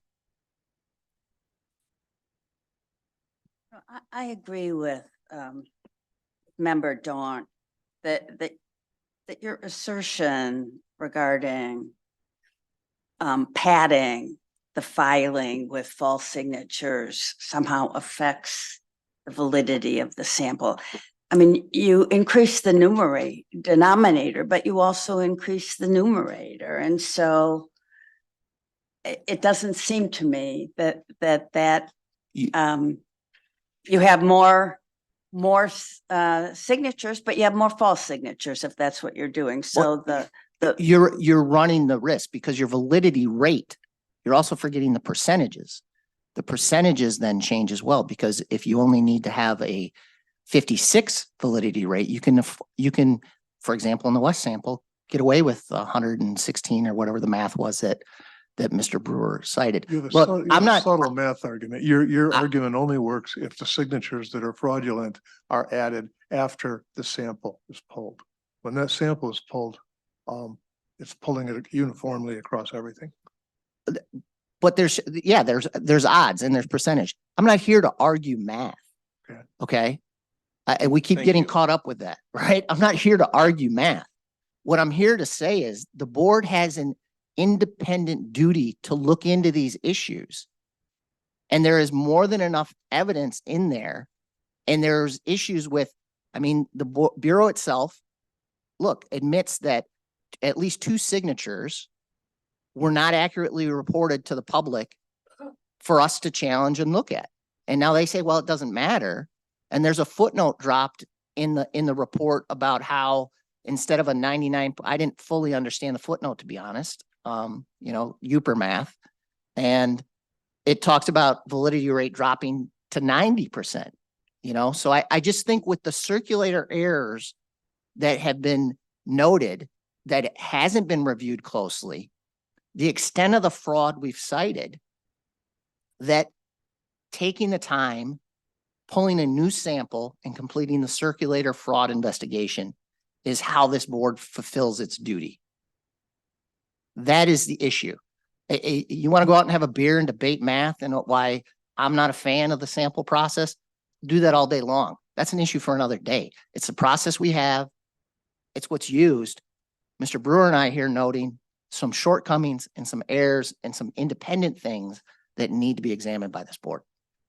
So Mr. Brewer, I think, has suggested, I know he has suggested that the random sample should be pulled, the sample should be pulled after obviously fraudulent petitions are eliminated. And that means that you don't have, the sample is no longer random.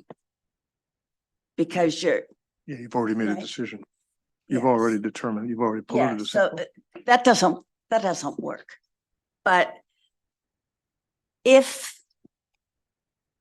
there is, we know if you have a number of signatures for one person and they're not the same, you know that somebody is lying. I think we talked about this and maybe not on the record, but will the real Isaac Albert please stand up? If you've got a number of people who are signing with that name, some of those circulator certificates are fraudulent. Correct. And where these allegations are made in the past, we have had the candidate and his or her representatives appear before us and attempt to rebut the allegations of fraud, and we haven't had that here. Correct.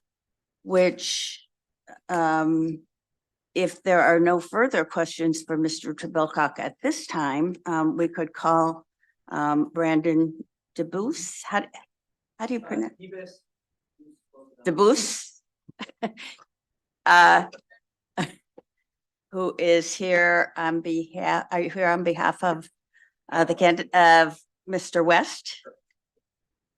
Okay. Can you spell your name for the reporter, please? Yes, Delta Echo Bravo.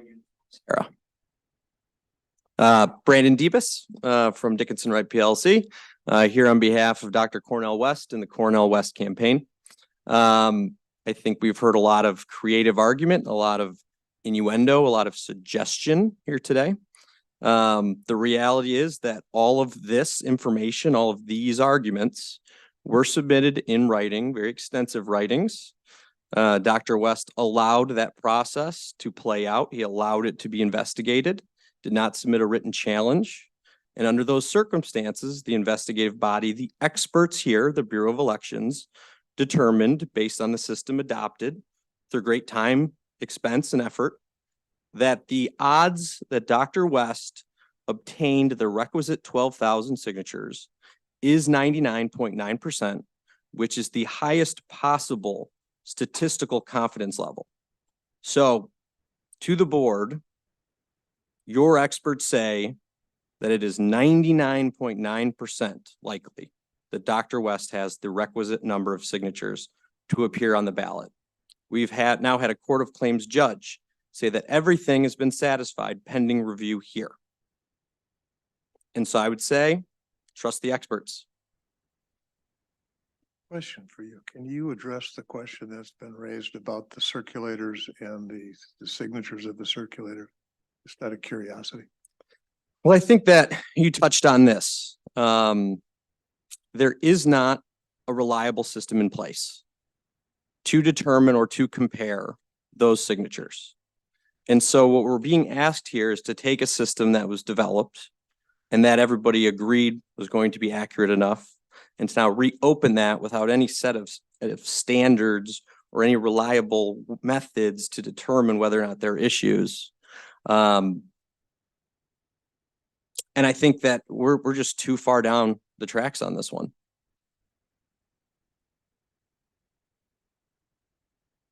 Can you, do you have knowledge of Dr. West's campaign as to how circulators were found and hired? I do not know. I'm sorry. Did you just say there's no reliable way to check the circulator signatures? Well, I believe this is what Director Brader said, is that we do not have an official sample.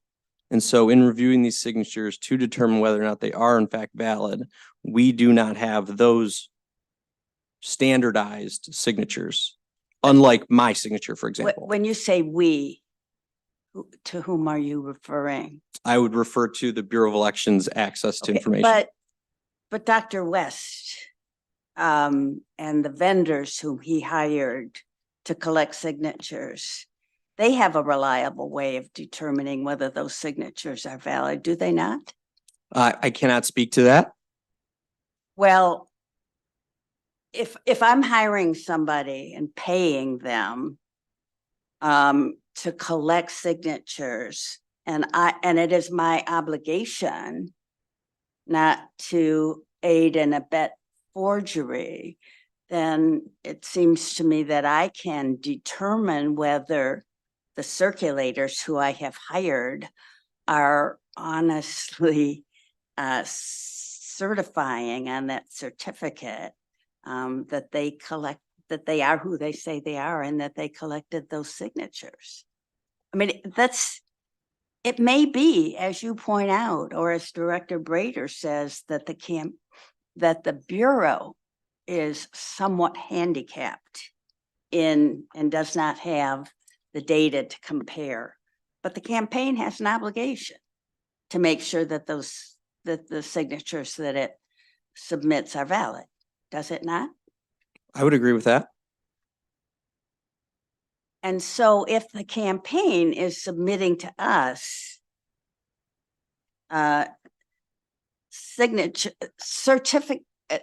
petition sheets where a number of people have signed the certificate of circulator with a particular name, but a number of people in different handwritings have used that name, the campaign has the ability to say, oh, something looks kind of odd here, does it not? When they are reviewing, if they are reviewing the petition sheets that they submit? If there are technical differences in similar or same names, I think that that could be potentially problematic, but I don't believe anyone has presented evidence today or through this process that this specific example that we are talking about reaches the number of affected signatures that would bring us below the 12,000 threshold.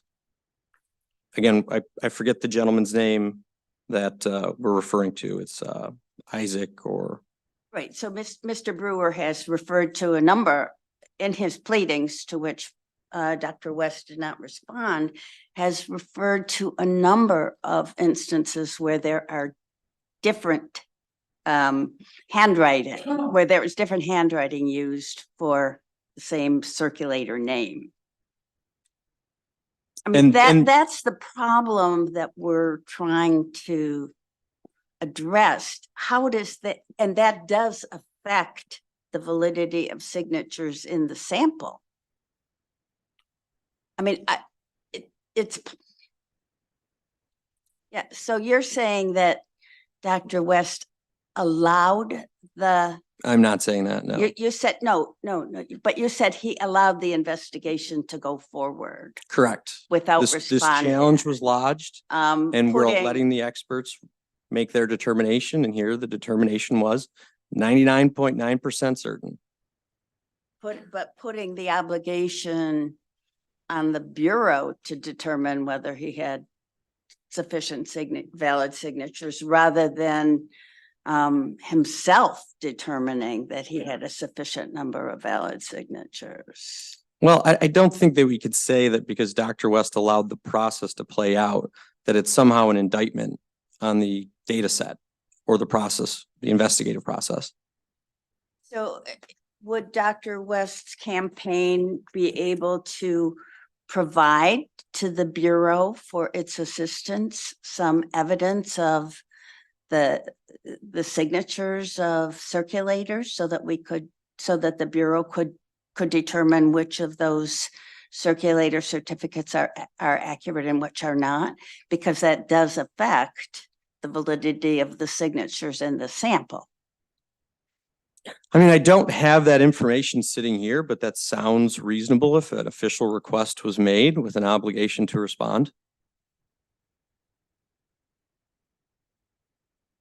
From my perspective, and I don't know, obviously there are four of us here and I don't know what the others are going to say, but I would certainly like to see a response from the campaign to the allegations that have been made, because I think that they really affect the validity of our random sampling process if there are false circulator certificates. So he's got, the names are all there. And that is something that we have received in many of the other petition filings that we have dealt with. We have gotten rebuttal evidence, sometimes too late, but we could get rebuttal evidence here because it's not too late. I believe we have a meeting scheduled for September 6th. which and we also have pending issues regarding Dr. West's affidavit of identity and whether or not he is in fact an independent candidate. So I think it would be I know it would be very helpful to me as a board member if rebuttal evidence were provided to us. I can see Mr. Director Brader looking a little anxious, but we do have time, and you have just said that that could be provided. I believe that it may be possible. I'm not armed with that information to confirm. But we are here. This has been on the agenda. The experts have recommended that it be accepted, that it be certified. I would direct, I don't know that anyone has asked this question directly, but Director Brader, what is your confidence level that there are 12,000 valid signatures on those petitions? Well, the sample says 99.9%. So just to weigh in on a couple of these things. So the sample we pulled shows that, you know, there were 448 valid signatures in the sample after the challenges were processed. They needed at least 335. So just a couple things. One, if we were going to somehow try to utilize a procedure to identify signatures that were going to be disqualified because of a forged circulator signature, we would first need to identify at least 113 signatures, voter signatures that were on a petition that was on a forged circulator petition to disqualify them. We also, when I say we don't have a procedure, I mean, we would need to determine how we're going to find these signatures, how we're going to do the comparison, who's responsible for providing that, how much time they would have. Then we need to look at all of them and determine which one was the actual signature. So there's quite a lot that goes into that. And we don't really have much time here. The board would have to meet again. And it's true that there is a meeting scheduled for September 6th, but this affects every ballot in the state. Obviously, it's a presidential candidate. So the board going up to the very last day, the 60th day, to certify ballot contents and making a determination does create a lot of uncertainty and instability in terms of ballot printing and testing. Our goal is to get that done as far in advance of the deadline as possible. That's why we recommended putting this on the agenda even when we hadn't yet gotten a court decision. So, between the uncertainty of how we would develop this process for evaluating the validity of circulator signatures, how we would get that evidence, putting it together for the board, and then the possibility of court challenges, going to September 6th is very risky, in my opinion. So there's already uncertainty because there's this pending litigation. Mr. Brewer has already filed in the Court of Appeals, am I correct? And presumably, whatever decision they make will be immediately appealed to the Supreme Court, either by Mr. Brewer or by Dr. West. So we have this uncertainty, and as you say, it affects the ballots all over the state, but it's there anyway. So that changes, it seems to me, the circumstance here. But if the West campaign can provide evidence about the validity of circulator certificates for the circulators whose where that circulator has petition signatures that are in the sample, that seems to me like a manageable process, and one which he has suggested the campaign would want to do. I think that it's a potentially reasonable request. I have no official position on whether or not it's possible or would be done.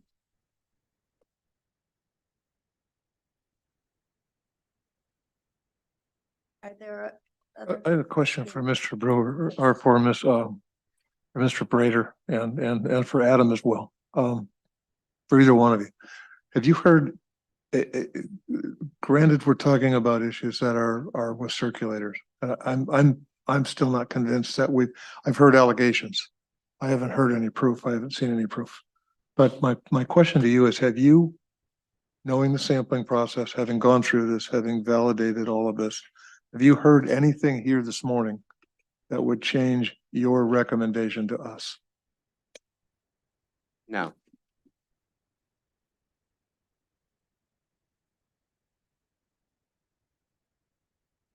Madam Chair, my question is not for the individual who is sitting in. I'm sorry. My question is for Director Rader. I don't have any additional questions for Okay. the legal representation for Dr. West. So what do you have for Director? Well, Britter? Oh, I just meant if anyone didn't have any questions, Oh. you're leaving them no, here. I have, Like, that's more where This, I'm at. this chair is just as comfortable as those chairs. I have no further questions for him. However, I wonder if anything that has been said, if people would benefit from recalling either, Mr. Brewer or Mr. Trebilcock. My question is directly to Director Rader and to Adam. This is our first, this is not our first one with the random sampling, please. My brain is not, okay, exactly. But can you go through the process? You've got the statistic, they tell you which line, which page. Can you kind of go through step by step of what that looks like as a staff member going through, as a bureau member going through that process? Is that? I think Adam can better. Yeah, I figured one of you could. I just was trying to get it out correctly. So the first step in the process is really to count, is to count. It's to and sort and all of that. So petitions come in. If they're not already sorted, we sort them by the number of signatures that are on the page. So the 10s through 0s. Zeros meaning that somebody submits blank pages. We're not at this particular stage. We're not looking at face elements or anything like that at this particular point. So we're going through and we're sorting into different piles. And then from there, we begin counting and scanning and Bates numbering. So that now happens all kind of at the same point. So the petition sheets themselves get scanned. They get, after they're sorted, we scan them into a PDF and we apply an electronic Bates number now. If you recall in prior years, we would do the hand stamp, the very loud hand punch stamp. We now do that via PDF. At this point, while we're doing all of this, we are looking still for, or do we see any sheets that contain obvious elements of like potential fraud or potential forgery or signatures or anything like that? Are we seeing some of these patterns? We are not pulling things out of the universe at this point, or really at all anymore. Everything stays together. So we pull it and then we run the program, and then we get a list that will basically say sheet number X, whatever it is. So sheet 1, the 4th signature down is the one that's going to be pulled for the sample. So we pull that, and then we create basically a supplemental PDF that contains all of the sample in itself. At all of this time, the entire filing, so every single signature that was filed, every single sheet is available for the public, as well as the sample at this point. So from there, we start processing the actual sample itself. During the actual processing of the sample, this is when we're looking for things that would invalidate the entire sheet. Is the circulator block filled out? Is the heading correct? Is the date of the election correct? All of those elements that would invalidate an entire sheet. We're also looking at the sampled signature itself. We're looking at, is that voter registered to vote in the jurisdiction that they listed? So remember, they could list an address, 123 Main Street, Lansing, Michigan, but be registered at a different address in Lansing, Michigan. That's still okay. But we're looking that up. We're looking at the date that they signed. We're looking at any other element of that signature itself that would that may be invalidated as well. And then that's being done direct in the qualified voter file, comparing the signature in the qualified voter file itself. Here's my question. So we're comparing the voter signature on the individual who signed. We're looking at the dates. So have you, when you're doing this process, you're looking to make sure that the circulator box is complete? Are we comparing the circulators as you're going through, still looking for possible patterns? So to the extent of like similar to what we saw in 2022, where there's the obvious signs of potential forgery, we're looking for that all really at every step along the way. Still, that never falls off. But to the extent that are we comparing the signature of the circulator? No, because for example, if the circulator is registered in Florida, QVF is not going to have. I'm not asking that you're comparing the signature of the circulator. What I'm looking at is you're comparing the circulator box to a circulator box. So when you pull the random sample, okay. I don't know statistically if it is, and I wasn't very good at math either, Tony, if that makes you feel better. Not until I was about 25 did it all kind of circulate in. But if you had if you're looking at the random sample, and obviously you have now made a random sample group, you're looking to make sure it's complete. My question is, are you looking at, let's say at that point, are those circulators coming up once or twice in that sample again? That's what my question is. So if I'm not going back to the name, but I'm saying, let's say if it's Sarah Smith, if Sarah Smith's petitions keep on coming up on the sample, but Sarah Smith's circulator box is looking different each time, I'm asking, are you looking at that element of it? That's my question. That currently is not, like the comparison between each sheet is currently not part of our review. How do we make it part of that review? Well, it's complicated. So again, part of the problem is if it's an out-of-state circulator, which one's correct? Do we just reject all of it? You know, so I say that just as that's a problem that isn't really contemplated, I don't think, in statute or. Today, when you're going through the samples, every one of those sample sheets, you have verified that there is a circulator and that there is a signature for a circulator and that all of the other elements of the face review are accurate. You verified that. For the sample, in this For the instance, sample. in the sample, that is correct. We verify that it's there, and if something like, let's say, the circulator doesn't date the sheet, so we pull a sample, circulator doesn't date the sheet, that sampled signature would be invalidated because of the circulator error. But if two of the petition of the sampled signatures are attested to by the same circulator, and that circulator's name is written in an address, is written in two different handwritings, you just said that you have no way of determining which is legitimate, but you don't say one of them must be illegitimate, and therefore, I mean, I understand the problem you have. You don't know which is the real circulator, but if you know that there are two different circulator signatures, there's a problem with the sampled signature. So if I could, yeah, I mean, there probably is, unless that person wrote it differently 2 times.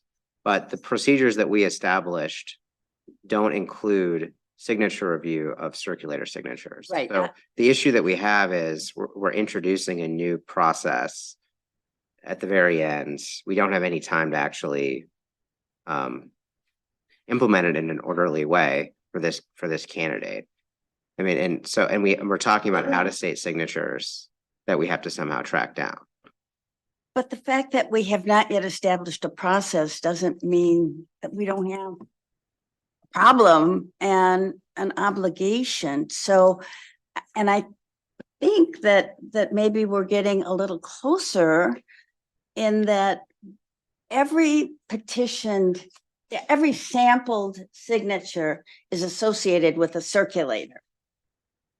And we could get, and I am requesting of counsel for Dr. West, we could get information about these circulators. We could get something where they are attesting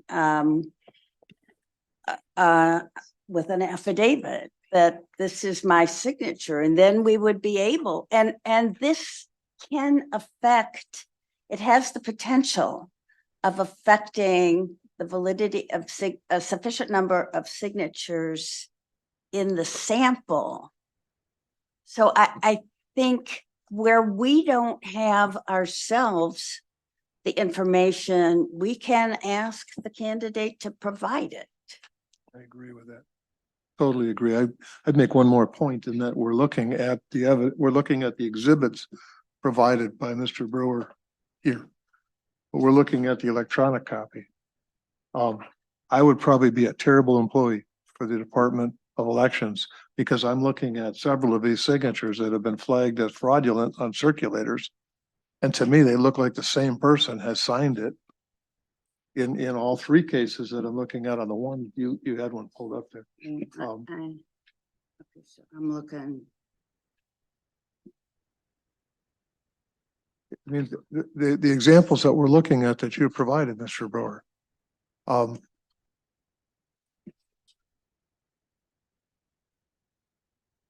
actually looking at my partner's computer here, so.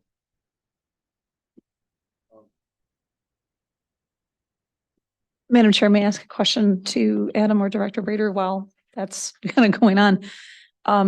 Is it possible, do you, in the sample itself, at least for the board members to,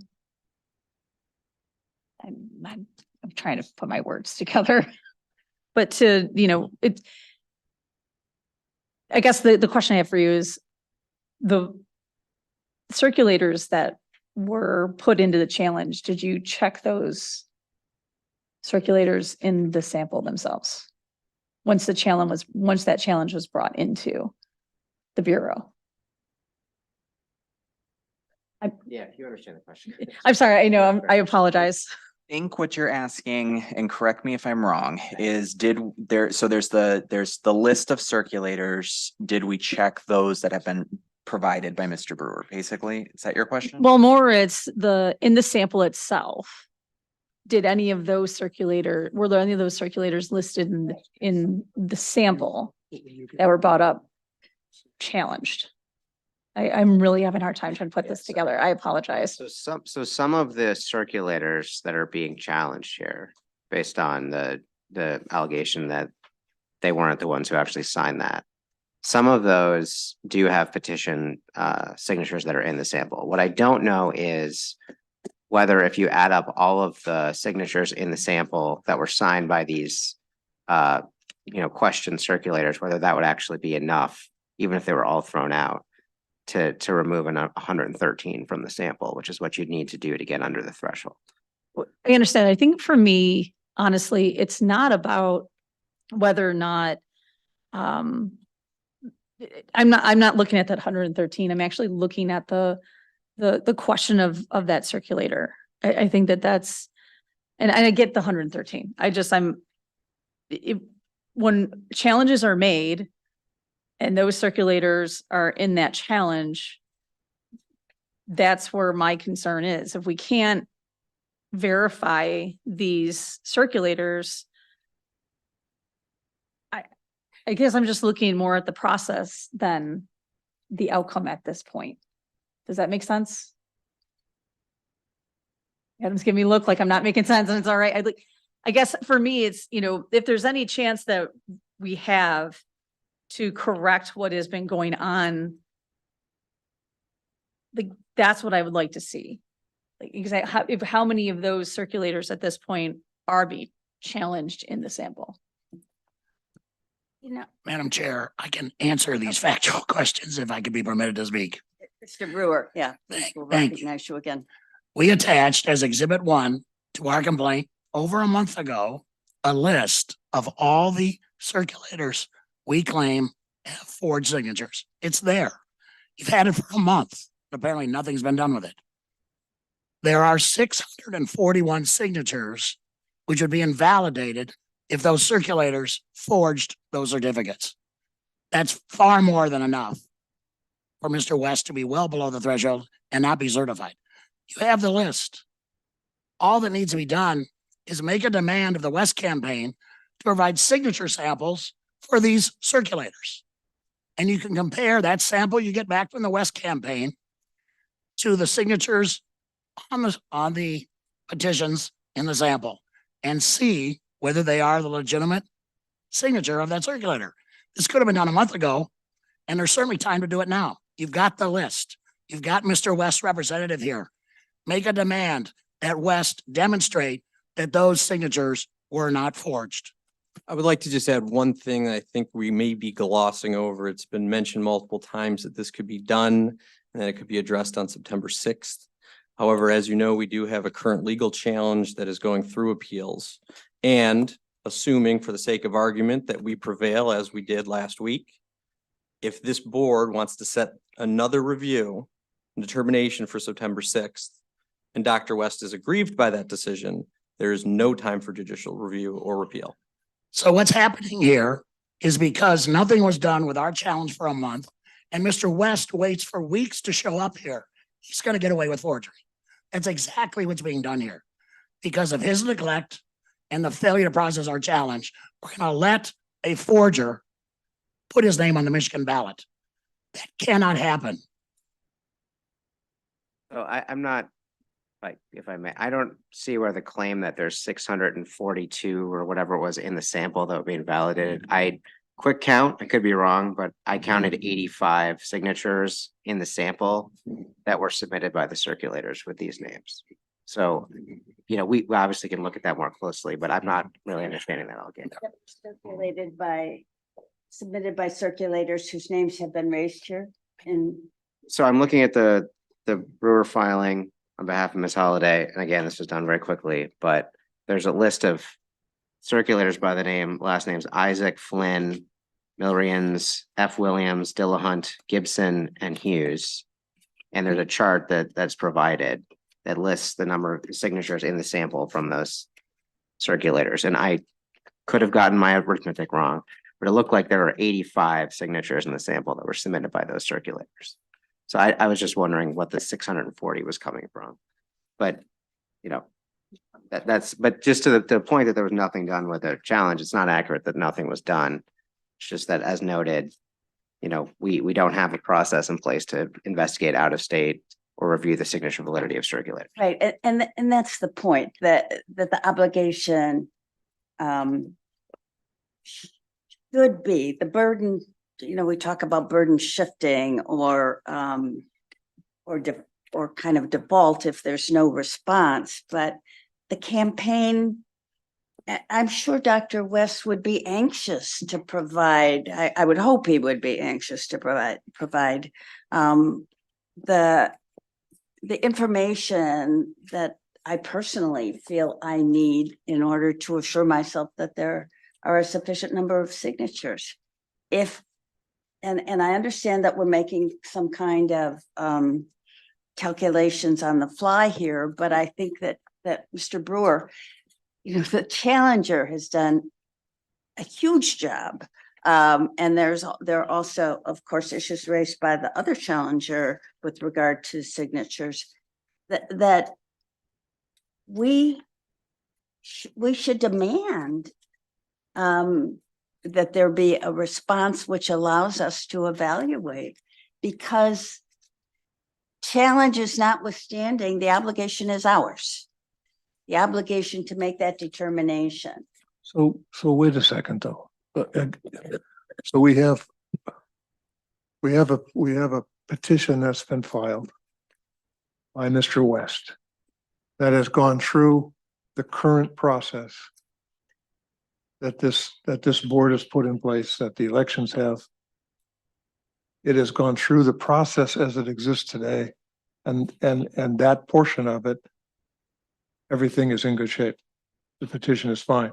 What's being talked about here is the fact that there may be a piece of process not in place. We're talking about something that doesn't exist in the process. Talking about validating a signature for a circulator. I just want to be clear. I am not asking about validating a signature. I just want to make sure the signature, that circulator is an actual. So let me back up. So either way, the process that's in place was followed. And the Board of Elections has come back to us with their results of following the process.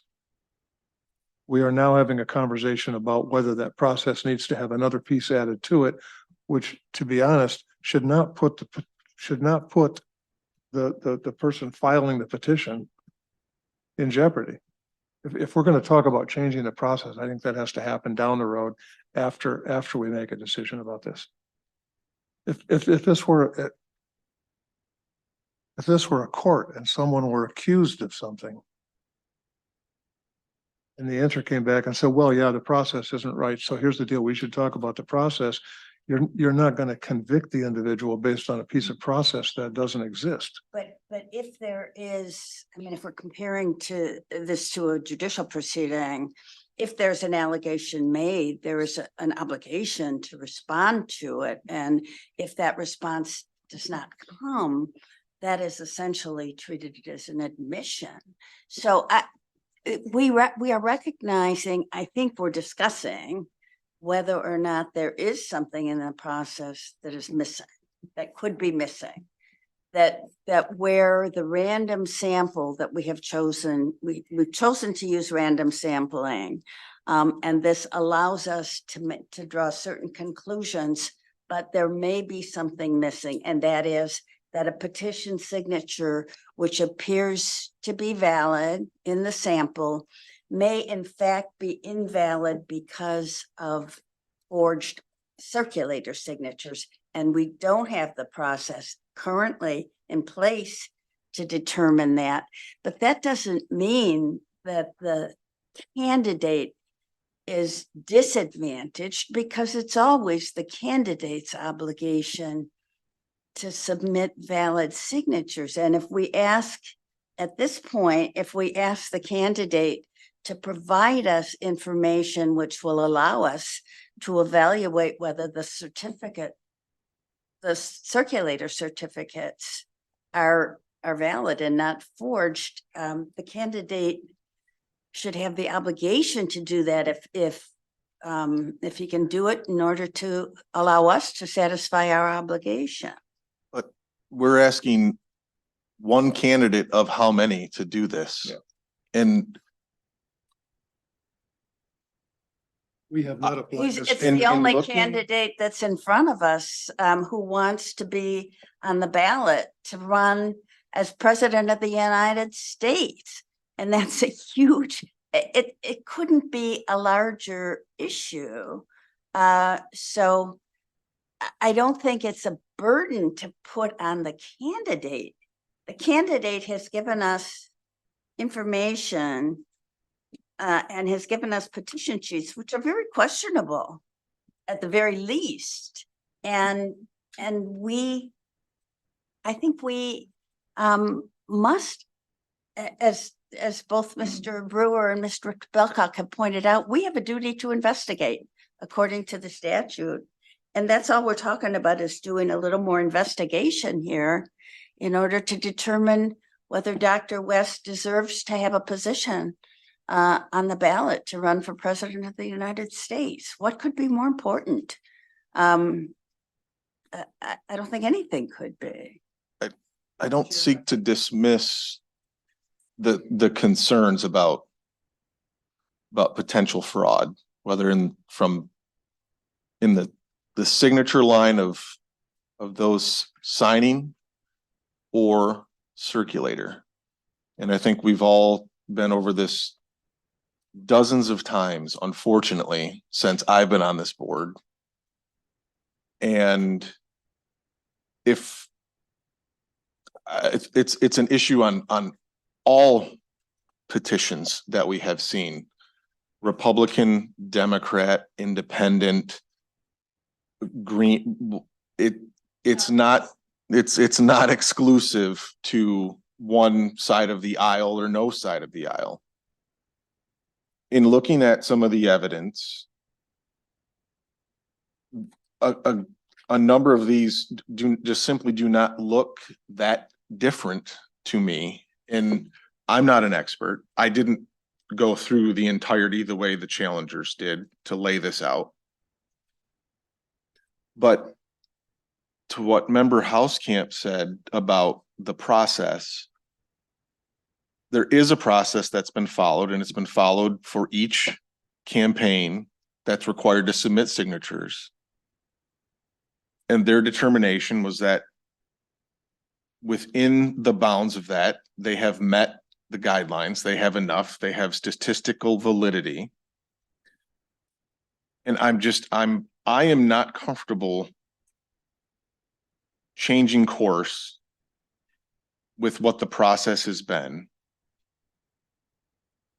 We get people on both sides of the aisle coming up, and well, my circumstance is unique.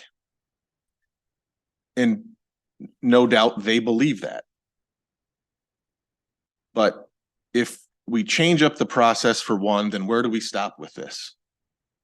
There's already enough concern and question and accusations of gamesmanship in how our elections are handled, that for us to go along with one side, whichever side it may be, I think is extremely dangerous and damaging.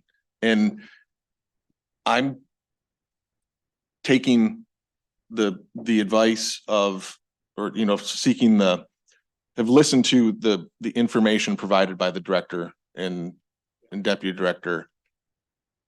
And there hasn't been anything that would change my desire to rely on them for this.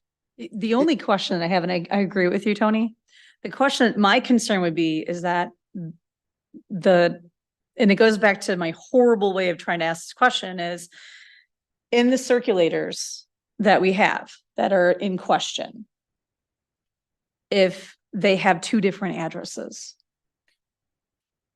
that would be a concern to me. And that would be something that I would want to know in the sample, if the circulators have the same address, if it is the same person.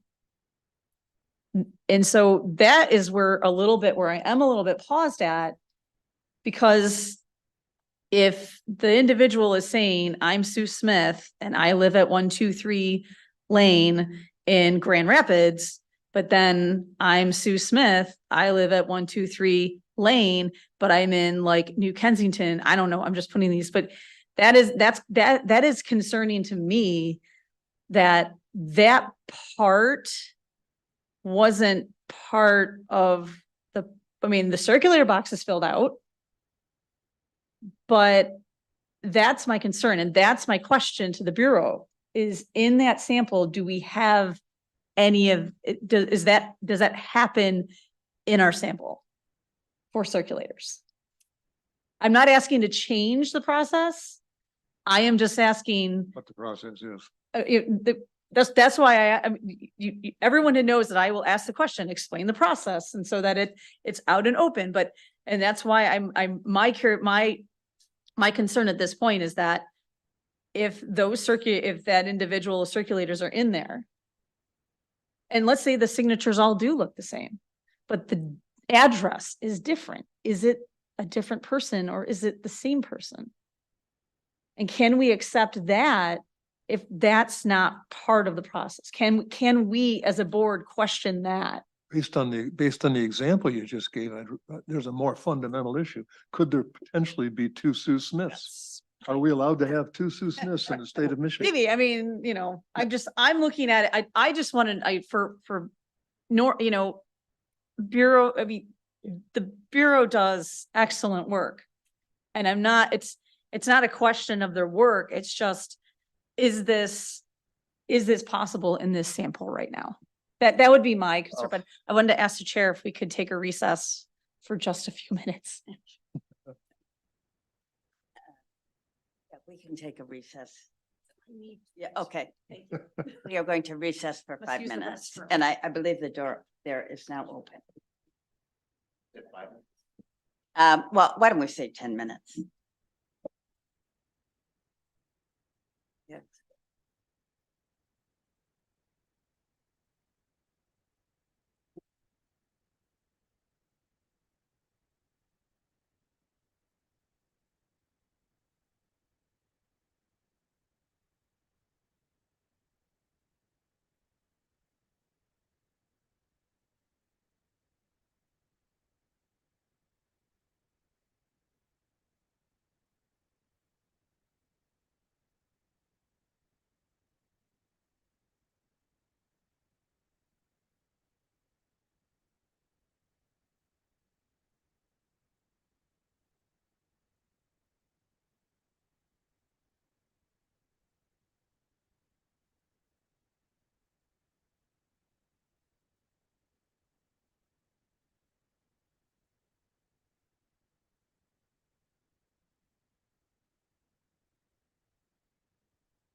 And then we also have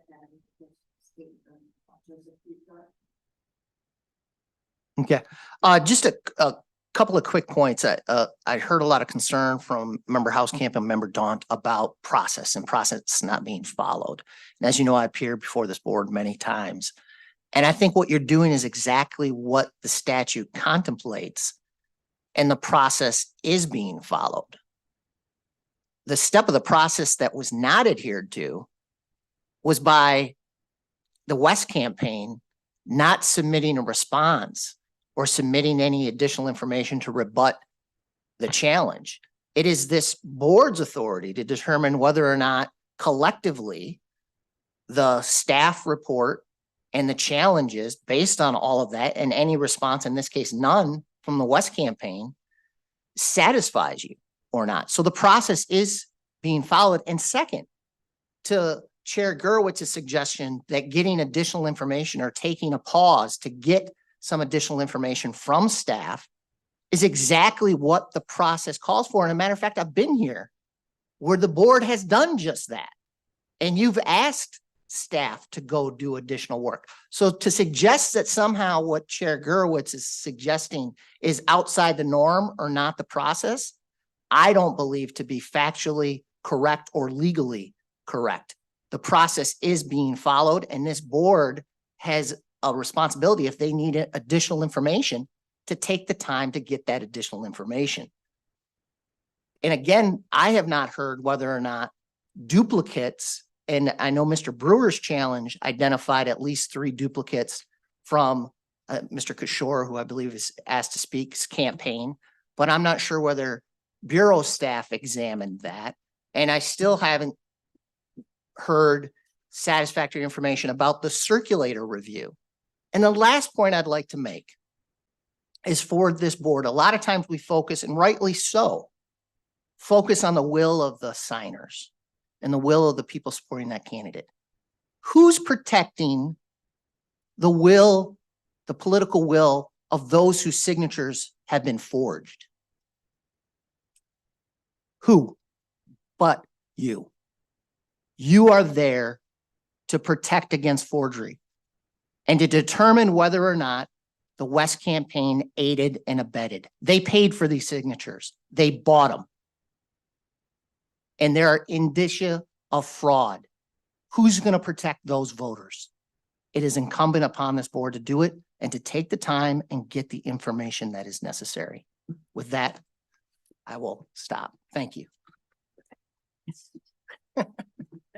I think I would just like an opportunity to respond. I mean, I think we've been going around and around here. And what's being advocated is to take the rules and take the process and change it at the 11th hour because we don't like the result. And so to take a candidate who submitted more than double the number of requisite signatures, this is not even close. More than double, 99.9% confidence level. Change the rule, try to send it back in to make the yes turn into a no would be a massive due process violation to do to a single candidate simply because he is a disfavored candidate. That's what's being asked here. These arguments were submitted in writing. They were reviewed. We've heard oral argument today that has been considered. Both times we heard it in black and white. Director Brader said nothing he heard today would change his opinion. And with that, that's all I have to say. Yeah, I don't think that it's changing the process. I think it's supplementing it where it seems that the process, because process isn't everything. The question is whether the process serves our interest. And when we can get additional information, which would allow us to satisfy our obligation, then I think we need to do so. Mr. Kishore wants to speak. Can you spell your name for the reporter? Yes, Joseph, Joseph, Kishore, Kishore. First of all, I just want to say that I'm not speaking on behalf of the West campaign, either legally or politically. I have differences as, you have just approved my own petition to be on the ballot for the state of Michigan earlier in this session. I'm the presidential candidate of the Socialist Equality Party and running as an independent candidate. I would like to state, however, that I fully support the right of Cornell West to appear on the ballot and call on this body to vote to certify that result today. What has in fact happened? Cornell West and his supporters have submitted over 26,000 signatures. Your own staff has decided and recommended that you approve this petition, saying that it has a confidence level of 99.9% that a sufficient number of signatures have been obtained. You are now talking about the possibility of imposing new requirements, newer procedures for the West campaign to submit in order to satisfy the requirements, as has been pointed out at a very late stage in this process. If such a decision is made, it is in fact an outrageous attack on the rights of the voters of Michigan, and on basic democratic rights. I want to make 3 additional points. First, the requirements for independent candidates to get on the ballot in Michigan and other states throughout the United States are extremely onerous and undemocratic as they are already. The United States talks about defending democracy all over the world, but for independent candidates to get on the ballot, third parties requires oftentimes tens of thousands, if not even more, signatures of registered voters just to get on the ballot.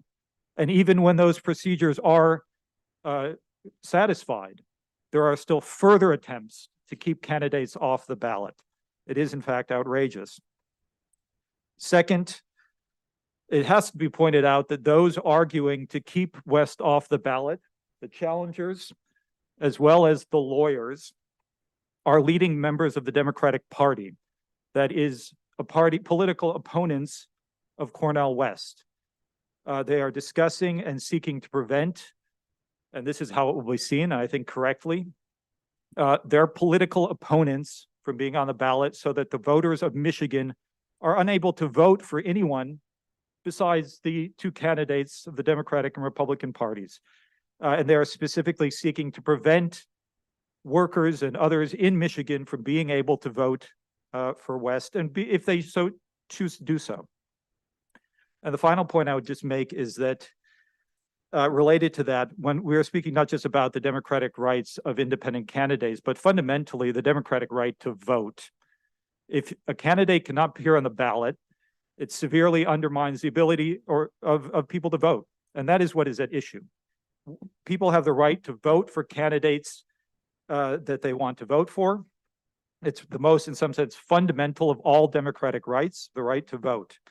And efforts to prevent systematically unending obstacles for independent candidates to get on the ballot made by the Democratic and Republican parties who control the whole political system to prevent other candidates from getting on the ballot is an attack on democratic rights, an attack on the most fundamental democratic right of all, the right to vote. So I do call on this body to certify what has been, in fact, the will of the petitions, the process through which independent candidates have to get on the ballot has been satisfied. Your own staff has said that it is 99.9% confident that those procedures have been satisfied.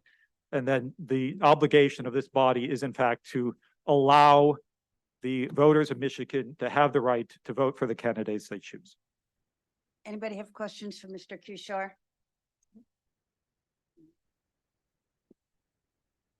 Do we have any further discussion? I do.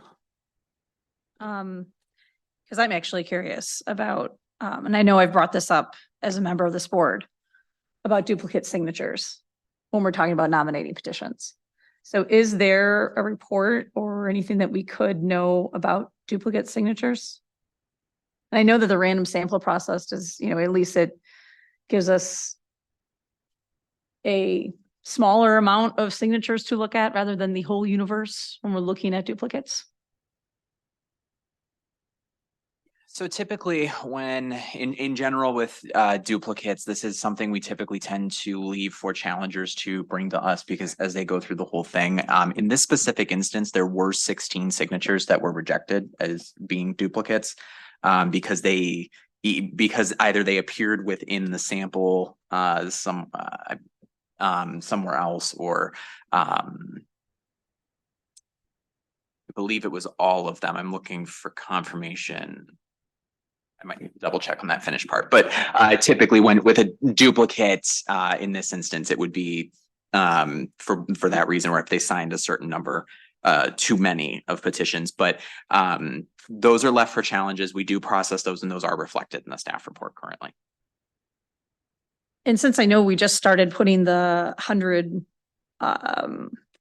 voters per county, if you can kind of explain that a little bit and what, is there any more detail that will be put into reports or just that they met the threshold? I mean, if the board requests more detail on that, it's obviously something we look at for future reports. We do check to make sure there's at least 100 from each congressional district. That's done early in the process. Mhm. You know, I understand there's a complaint that the campaigns can't see the 100 that we looked at. But that, I mean, if we provided those 100 and they were to challenge some of those, it wouldn't really mean anything because there would still be more elsewhere in the petition. So, I mean, for future rounds of this, we could look at ways to make the information available. But we, as part of the initial process, we verify that there's 100 from each congressional district. And again, we're talking about, you know, at least 12,000 valid signatures. Mhm. So that's not a very high threshold to meet. I just mean like for future reports in front of the board. That's where I'm going with that. I think that is the end of my questions right now. But I would just, I think we're getting close to the point where we can have a motion, but I would like to say this, that the candidate has been provided with the sample. And for each of the signatures on the sample, the candidate knows who the circulator is. And personally, I would not feel satisfied that I had satisfied my obligation to determine the validity of this filing without an assurance that the circulators certificates are not forged. So I personally would like the candidate to furnish to the Bureau for its review, acting at our behalf. I would like them to furnish evidence of the identity of the circulators with a valid attested to signature so we can check those circulators. And that is, I don't think that is it is not changing the rules of the game because we have always required, expected that circulators would be honest, but where in fact we have significant evidence, I think it's significant evidence that there are forgeries in the circulator certificates, which would affect the validity of the signatures in the sample. I think that we cannot say that our process doesn't permit us to do investigation. I think particularly at this time, when we have time to do further investigation, that it is incumbent upon us to do so and incumbent upon the candidate to provide us with the information that I think is necessary.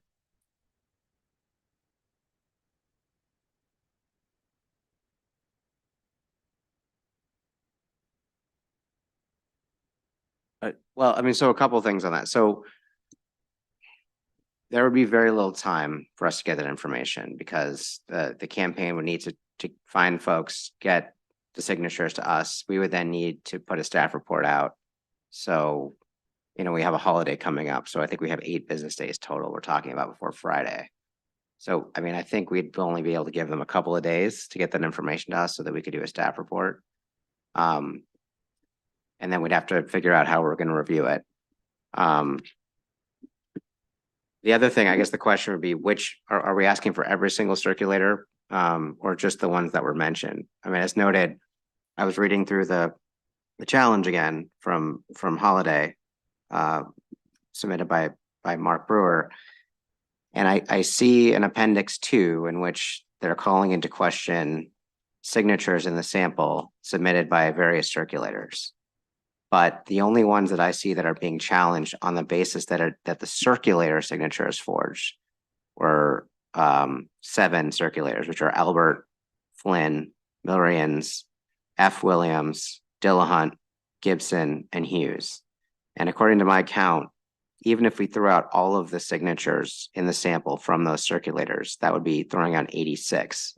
And the candidate would still have well above the threshold. So I'm not sure what we would do with this information other than reissue the same staff report.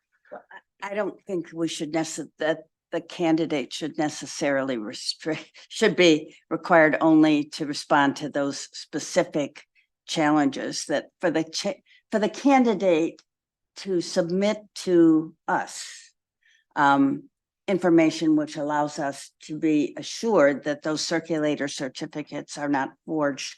I think we would ask for all of the circulators whose signatures are in the sample. No, I don't know how how many many. that goes so far beyond what I'm already concerned about that there's no way. I mean, I'm sorry. I don't know how many that would be, but it would be a lot more than 7 But circulators. see, but the problem here, I mean, you can see that the challengers have done an enormous amount of work. But it shouldn't fall only on their shoulders, because the obligation, as they have emphasized, and as I'm emphasizing, the obligation is ours. So if we know or suspect that there has been significant evidence of forgery in the circulator certificates, and we see in addition that some of these circulators have submitted an enormous number of signatures where there are other indicia of forgery, to then ask the candidate to submit to us evidence that these circulators are who they say they are, and give us their signatures so that they can be verified, so that we're satisfied with those circulator certificates. I think that it is our obligation to request that, to demand that of the candidate. And it's not changing the rules of the game. It's saying this candidate is not following the rules and is perhaps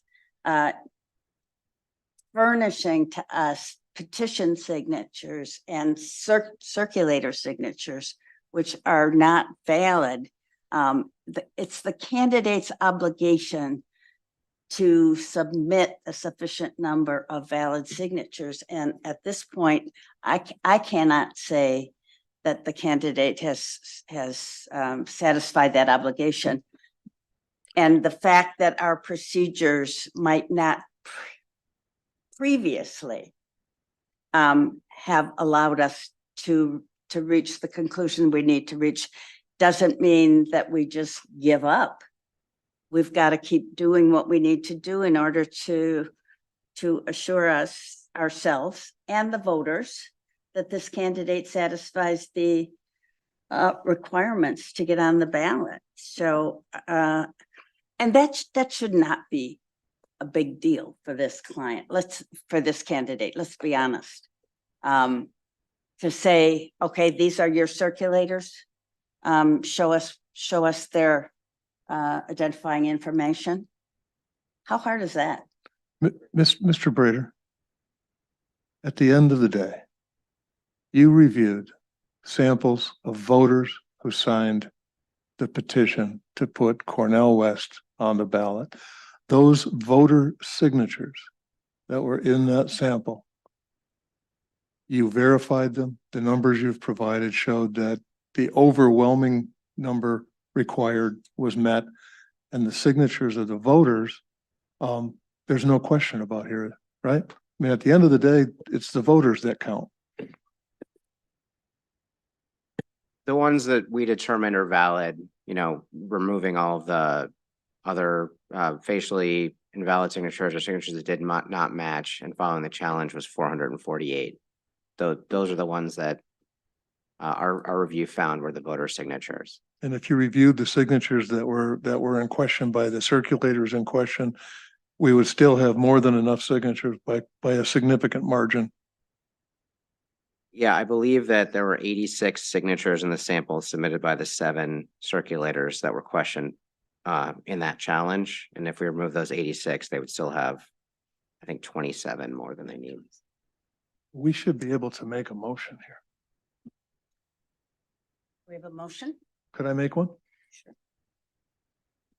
I move that the board conditionally accept the staff recommendation and find the qualifying petition filed by Cornell West sufficient.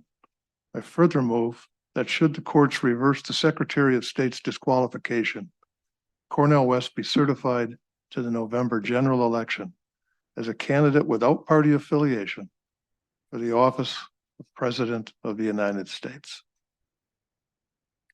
I have a question before I offer support. It seems like that was written before the reversal of the court, your affidavit issue. It's been appealed. So how, should that be worded differently? Because now a reversal would mean he's back off the ballot. I just really wanted to extend this meeting some more. Could we? They do have lunch waiting for us, you know. We do. Maybe you should.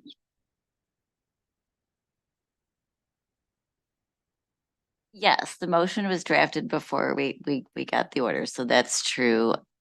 You know, we could make a different motion to more accurately reflect the status, but it's a conditional approval. It's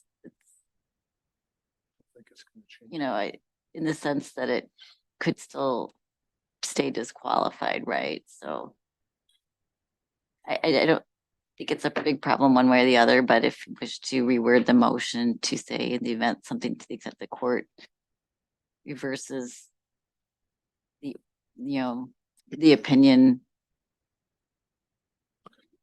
Actually, I have to think about it, but like, you know, the courts determine that should not, right? I'm tired too. So I need lunch too. I think the right now, the affidavit of identity is accepted because the court's ordered as much. So if he doesn't make the ballot because the court reverses that really has nothing to do with the board at this point. So I think it could just be a straight, I don't think we need conditional, would be my opinion. I defer to others. Ultimately, because that court's decision will supersede this. Sense what Director Brader just said about it's not really at the moment, right? Right.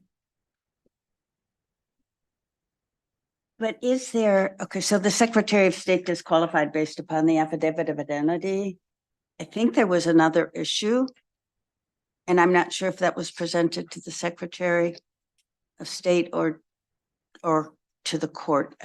Perhaps you could speak to that, Mr. Brewer, because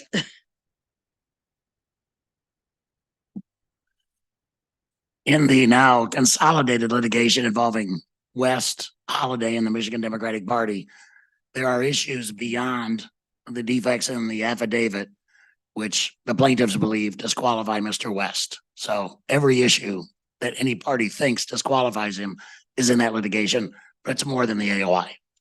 right, so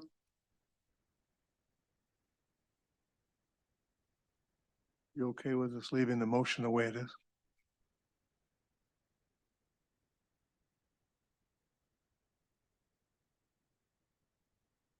I would do a new motion, and just without the conditional part. I'm sorry.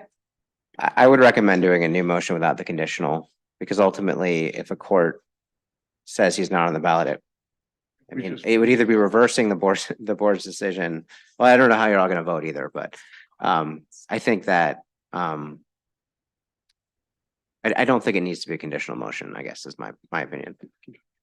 One more procedural, there has been no support, so it dies for lack of support, or does he need to retract it? It could happen either way. He could retract the motion, or it could, as you note.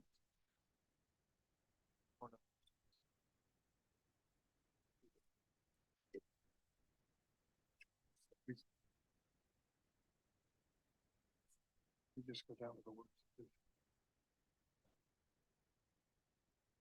Can I restate the motion?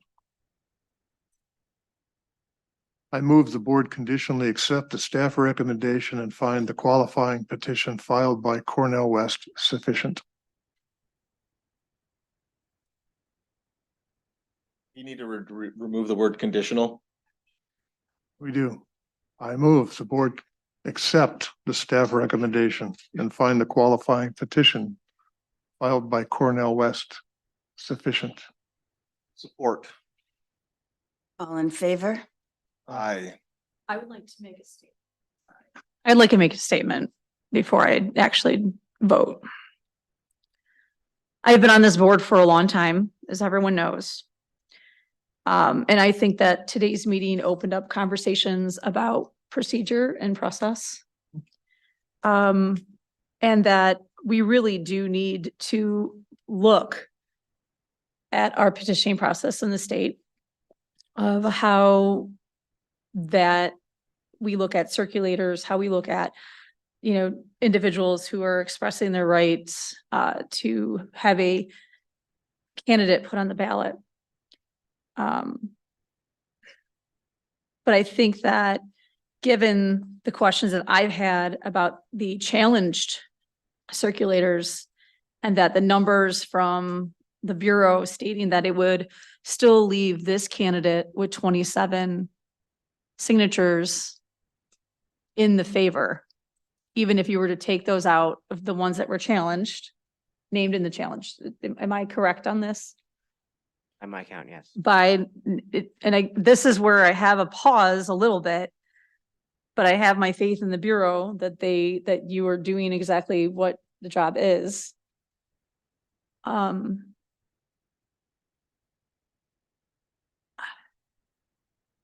would have to vote yes. And I vote no. So the motion carries. Can I say something real quick on the circulator? Just. I have friends in the circulator business who actually care about accuracy. And they ask their circulators all to provide a written statement signed by them when they're hired. And when they review what's submitted by those individuals, if it doesn't match what they provided at their hiring, they throw out that signature or that sheet rather. So this isn't hard to do if you're interested in accuracy. And I think there absolutely are questions and concerns raised by this process by Mr. Brewer, Mr. Trebilcock, Mr. Doster and other settings about the accuracy. And I think either legislatively or through us, we should seriously consider ways to address this moving forward because it does require some foresight.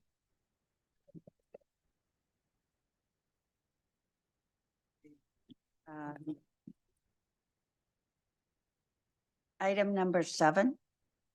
Other business as presented. Do we have any other business? Mr. Gallant is on.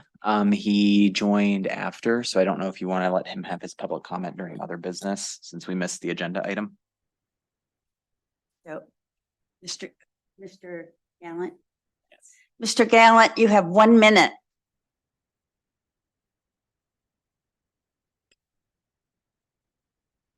Mr. Gallant? Can you hear me now? Hello? Can you hear me Yes. now? Okay, thank you very much. James Gallant, Marquette County Suicide Prevention Coalition. And that was just a complete abortion of justice, what you just did. You didn't follow Robert's Rules of Order. You came with a motion at the end. It was already prepared weeks ago. And then you people have been running off the screen. That's like electronic communication during a meeting. What are you doing?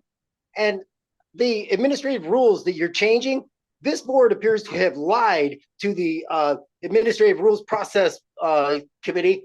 And you said you weren't changing the rules, but now you're trying to change this very rule. The administrative rule says public comment on every single agenda item. And now you're axing that out, but you said you weren't changing the rules. You lied to them. And I think the governor should vacate every single one of you from your office and get reassigned Jonathan Brader.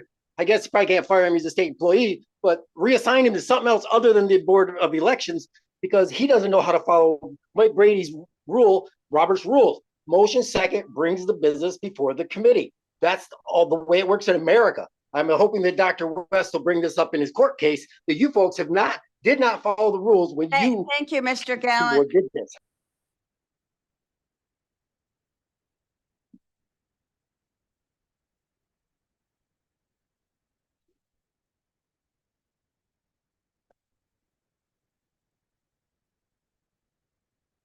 All right, I think that we have finished, if there's nothing else. Okay. Now we do have lunch for the board members and staff. So we will adjourn to lunch.